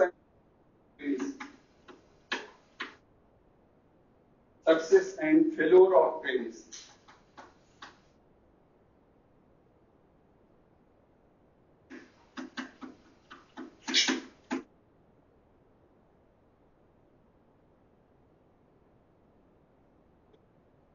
जी छूट गया, यहाँ जी लगा दो। To judge the success and failure of trainees, तो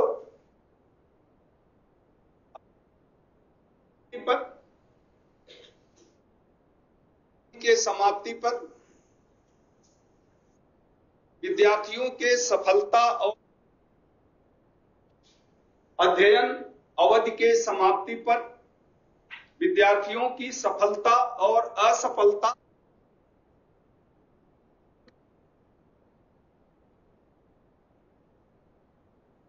के लिए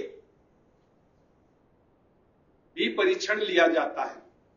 काम के लिए भी परीक्षण लिया जाता है। तो कोई भी कोर्स आप चला रहे हैं तो कोर्स के लिए टेस्ट जरूरी है। चलिए लास्ट पॉइंट इसका रिसोर्सेज, संसाधन।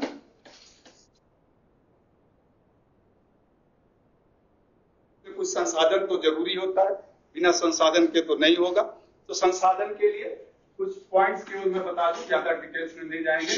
जैसे safety precautions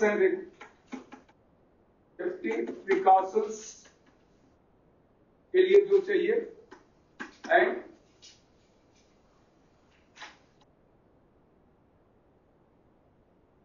rules and regulation. एक बार लिख लें, फिर मैं हिंदी बताता हूं। Following rules and regulations, new idea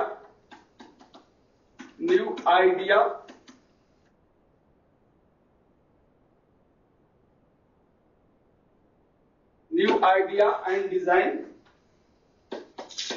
future,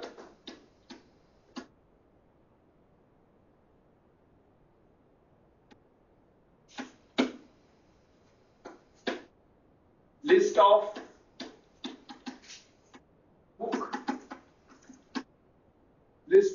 test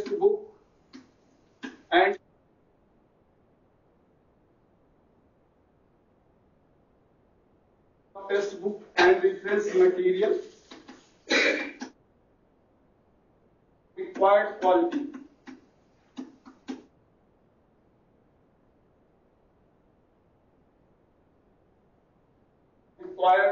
quality, all instructional sheet,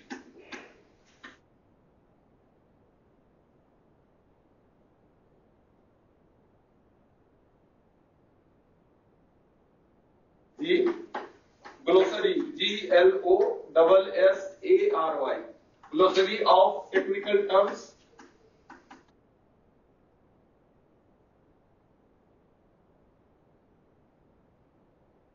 Of technical terms. And last point, schedules. Yes, ऊपर लिख देता हूं, schedule of instruction.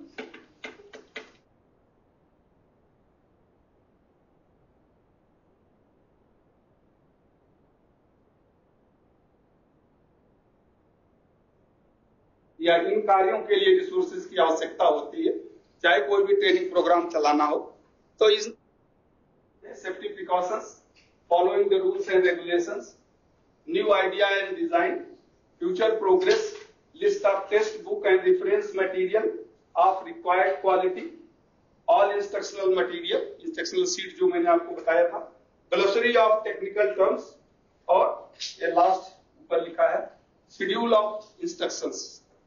Schedule of instructions, schedule इसका हिंदी आप लिख ले, सुरक्षा व सावधानियां, सुरक्षा व सावधानियां, सुरक्षा व सावधानियां, नियम व दूसरा नियम व प्राविधान,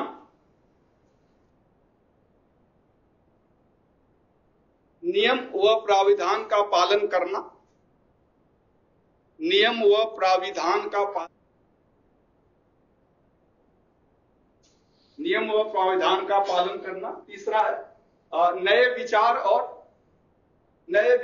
संरचना, नए विचार और संरचना.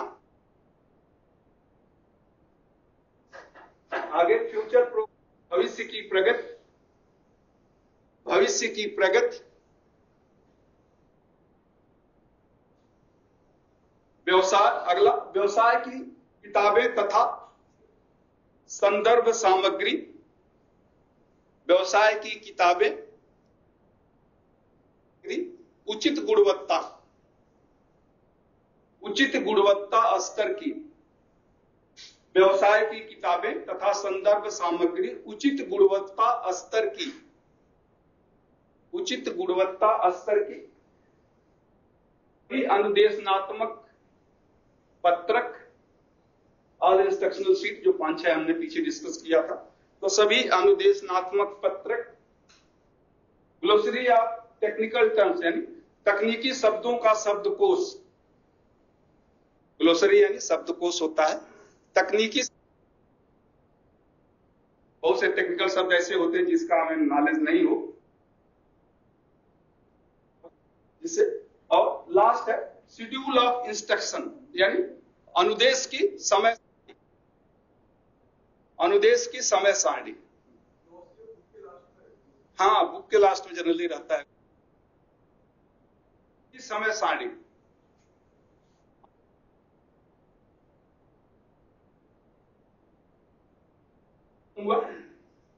अभी पूरा चैप्टर नहीं खत्म हुआ, अब आपका इंपॉर्टेंट पार्ट है अभी जो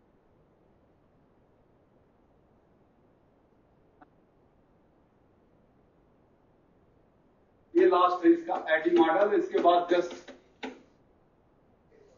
कोर्स कंप्लीट, इसके बाद आधा घंटे, इसके बाद आधा घंटे यानी आपका CITS कोर्स, वो तो पता ही, मैंने पहले भी बताया, बट या कल तो बस 10 मिनट 15 मिनट ज्यादा से ज्यादा, तो एक जनरल डिस्कशन कि कैसे आपका कोर्स डिजाइन होता है.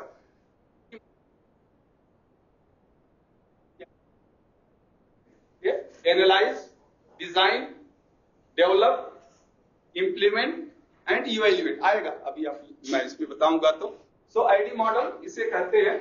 60 में बट 4-5 जो है, पांचों का कुल फॉर्म होता है. चले हम कोशिश करेंगे कि अभी हमारे पास है आधा घंटा में हम इसे कंप्लीट कर ले. ठीक है, ज्यादा बोर तो नहीं हो गए.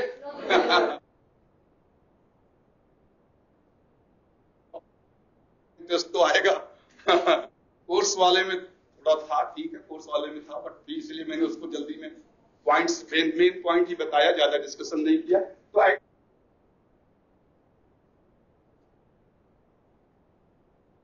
इसमें आप लिख ले ID model,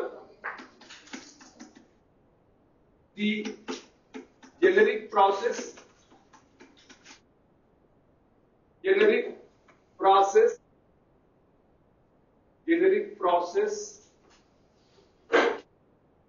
logically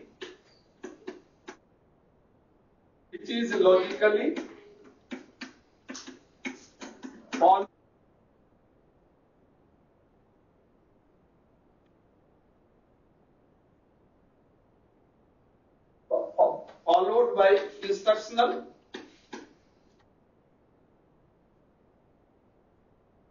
designer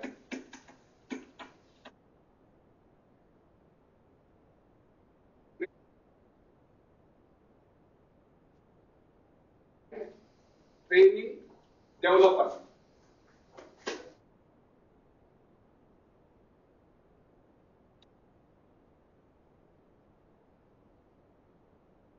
The five आप लिख लें, फिर मैं हिंदी बताता हूं. The five phases are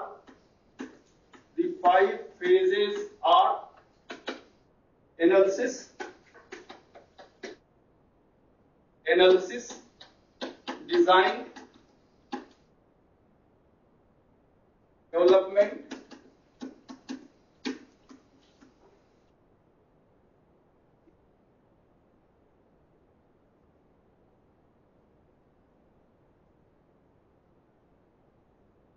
implementation and evaluation.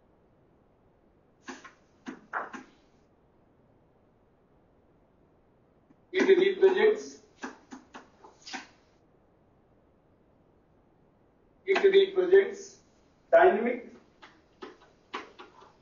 represents dynamic and flexible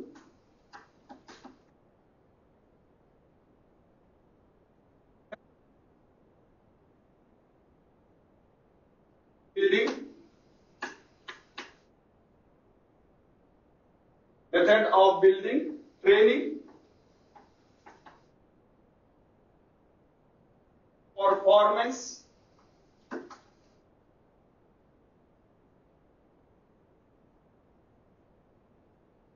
tools. ID model is the generic, GENERIC. Generic means सामान्य, आमतौर, सरल. तो generic process of which is logically followed by instructional designer and training developers. The five phases are analysis, design, development, implementation and evaluation.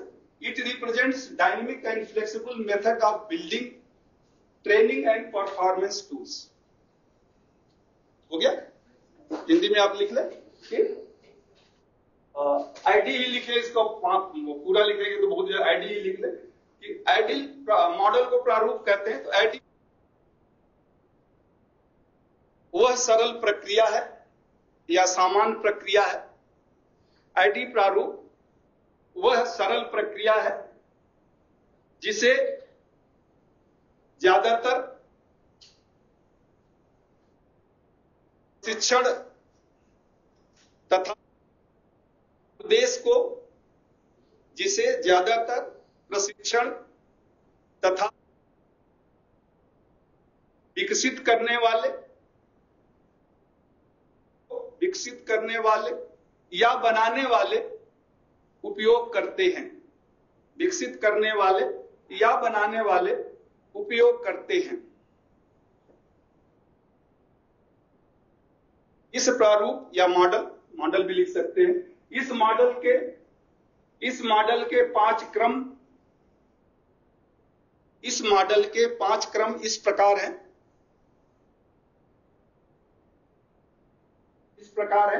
तो उसके बाद आप dash करके लिख लें. आकलन, संरचना, विकास,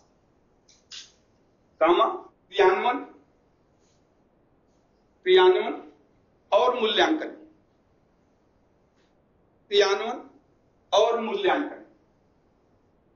यह मॉडल पुलिस के बाद यह मॉडल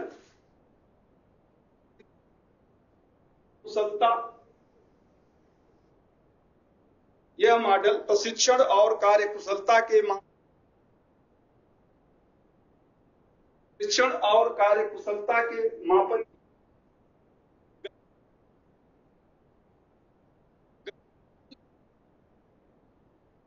सुविधा अनुसार गतिशील और सुविधा अनुसार उपयोग होने वाला यह मॉडल प्रशिक्षण और कार्यकुशलता के मापन के लिए गतिशील और सुविधा अनुसार उपयोग होने वाला उपकरण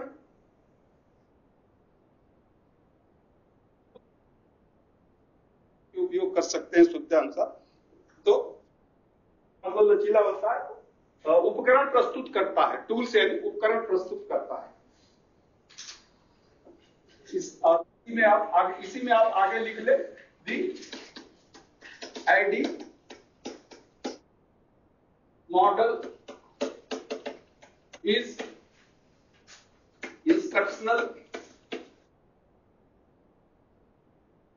instructional system design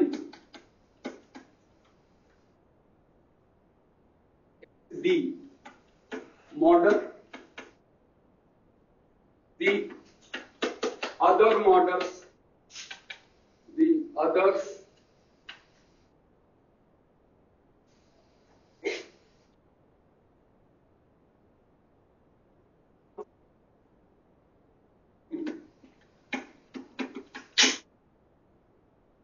it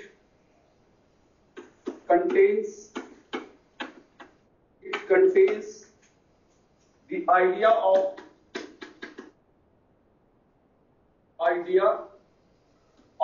receiving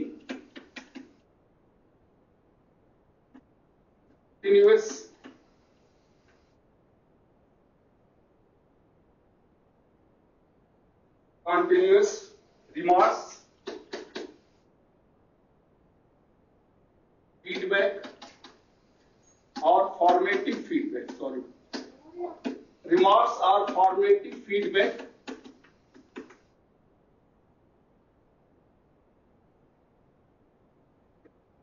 It contains the idea of receiving continuous remarks or Continuous remarks are formative feedback on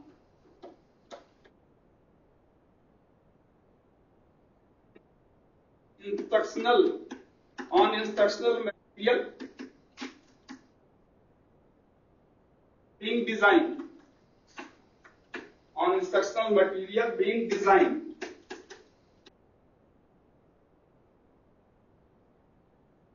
It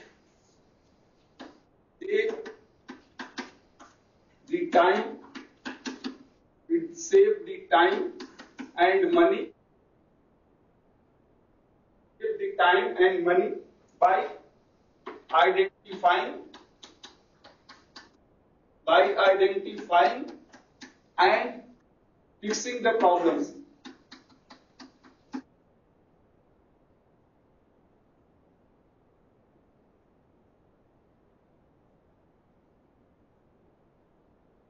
It saves the time and money by identifying and fixing FIX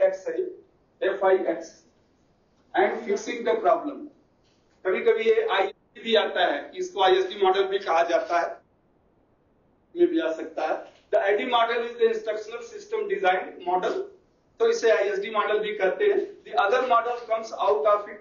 It contains the idea of receiving continuous remarks or formative feedbacks on the instructional material being designed. It saves the time and fixing the problems. ये actually main इसका characteristics आप कहें तो ID model का main ये है। तो इसको हो गया, हिंदी में आप लिख लें। आईडी प्रारूप को अनुदेशनात्मक संरचना तंत्र, अनुदेशनात्मक तंत्र संरचना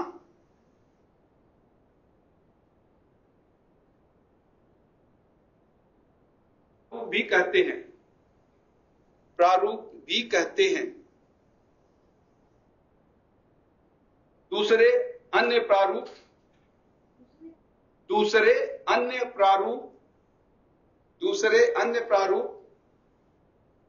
इसी से बने हुए हैं, दूसरे अन्य प्रारूप इसी से बने हुए हैं।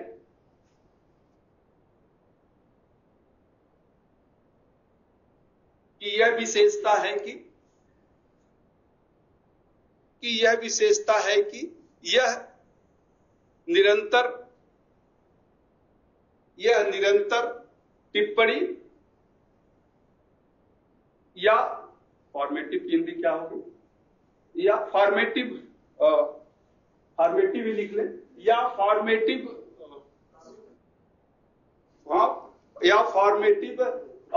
प्रतिपुष्टि, यह निरंतर फॉर्मेटिव प्रतिपुष्टि प्राप्त कर निरंतर टिप्पणी या फॉर्मेटिव प्रतिपुष्टि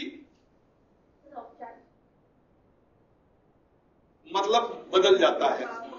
हाँ, रचनात्मक वैसे होता है, मतलब बदल जाता है। फॉर्मेटिव बल्कि ज्यादा समझ में आ जाएगा आप लोगों को, तो इसलिए मैं उसकी हिंदी जो है नहीं बताया। इसलिए चले हमसे इस मॉडल की यह विशेषता है कि यह टिप्पणी या फॉर्मेटिव प्रतिपुष्टि बनाए जाने वाले अनुदेशों पर प्राप्त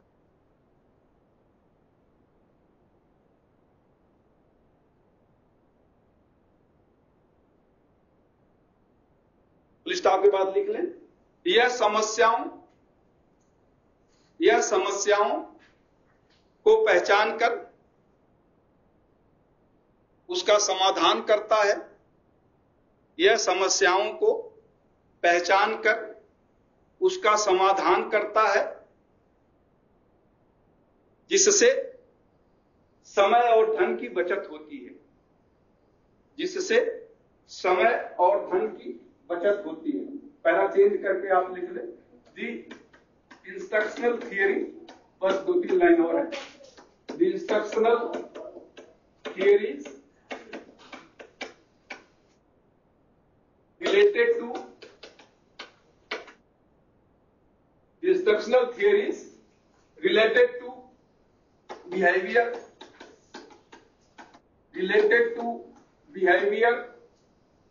interaction,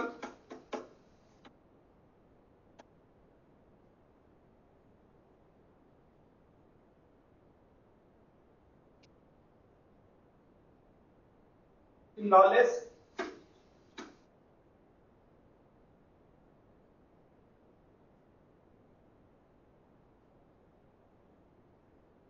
important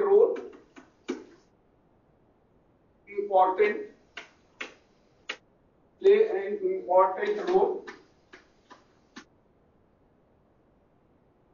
in design of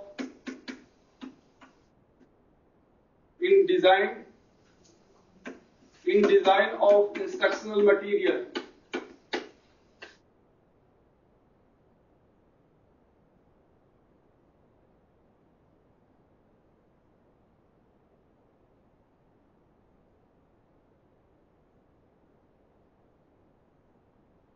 This theory help to shape, define the ID model.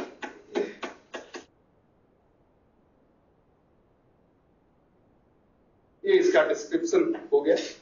The instructional theories related to behavior.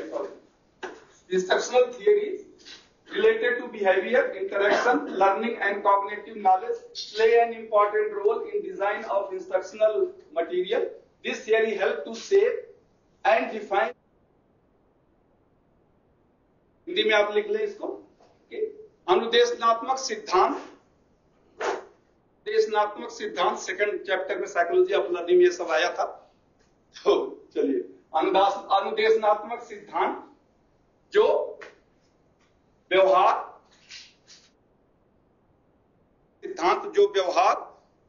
परिचर्चा, सीखने तथा संबंधित होता है। सीखने तथा सैद्धांतिक ज्ञान से संबंधित होता है, वह इस प्रारूप के विकास में वह सैद्धांतिक ज्ञान से संबंधित होता है, सैद्धांतिक संबंधित होता है, वह इस प्रारूप के विकास में महत्वपूर्ण भूमिका वह इस प्रारूप के विकास में महत्वपूर्ण भूमिका निभाता है, वह उस प्रारूप के विकास में महत्वपूर्ण भूमिका निभाता है। फुल स्टॉप कर ले। यह सिद्धांत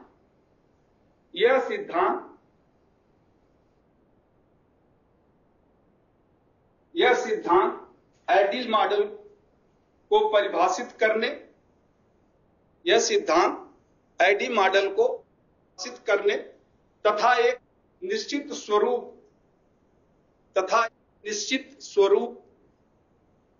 परिभाषित करने तथा एक निश्चित स्वरूप प्रदान करने में सहायता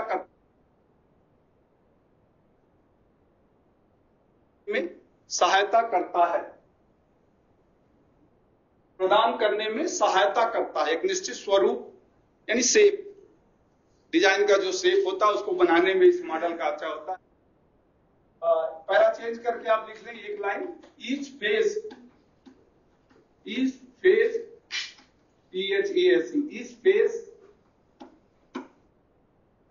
each phase of this model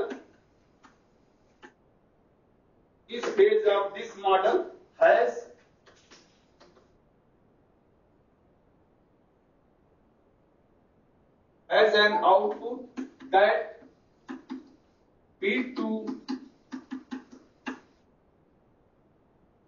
subsequent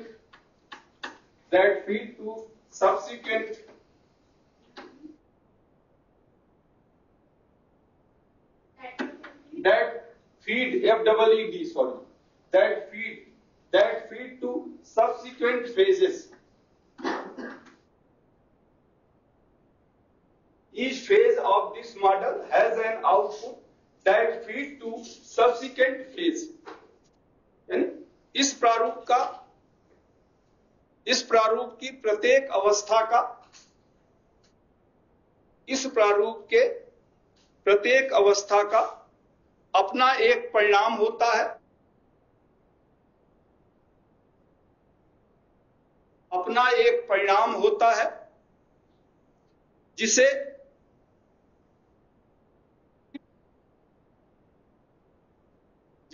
अग्रिम अवस्था को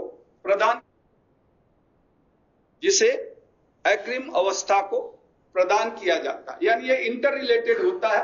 एनालिसिस आउटपुट है वो डिजाइन में जाएगा, डिजाइन के बाद फिर इंप्लीमेंटेशन में, डेवलपमेंट के बाद फिर वो इंप्लीमेंटेशन और इवैल्यूएशन, यानी एक क्रम ये चलता रहता है। ऐसे एक क्रम है, इसलिए इसे कहते हैं। टाइम है, चलिए भी 10 मिनट है, कम से कम ये खत्म कर लें आप। हो गया? 5 मिनट रह गए, कोई बात नहीं, 5 मिनट।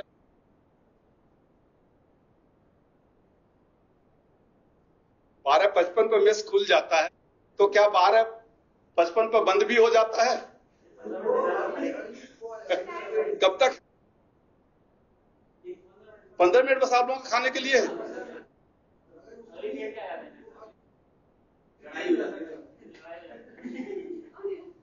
चलो भाई, टूल्स डाउन। मैं तो आज सोचा था आज खत्म कर दूं।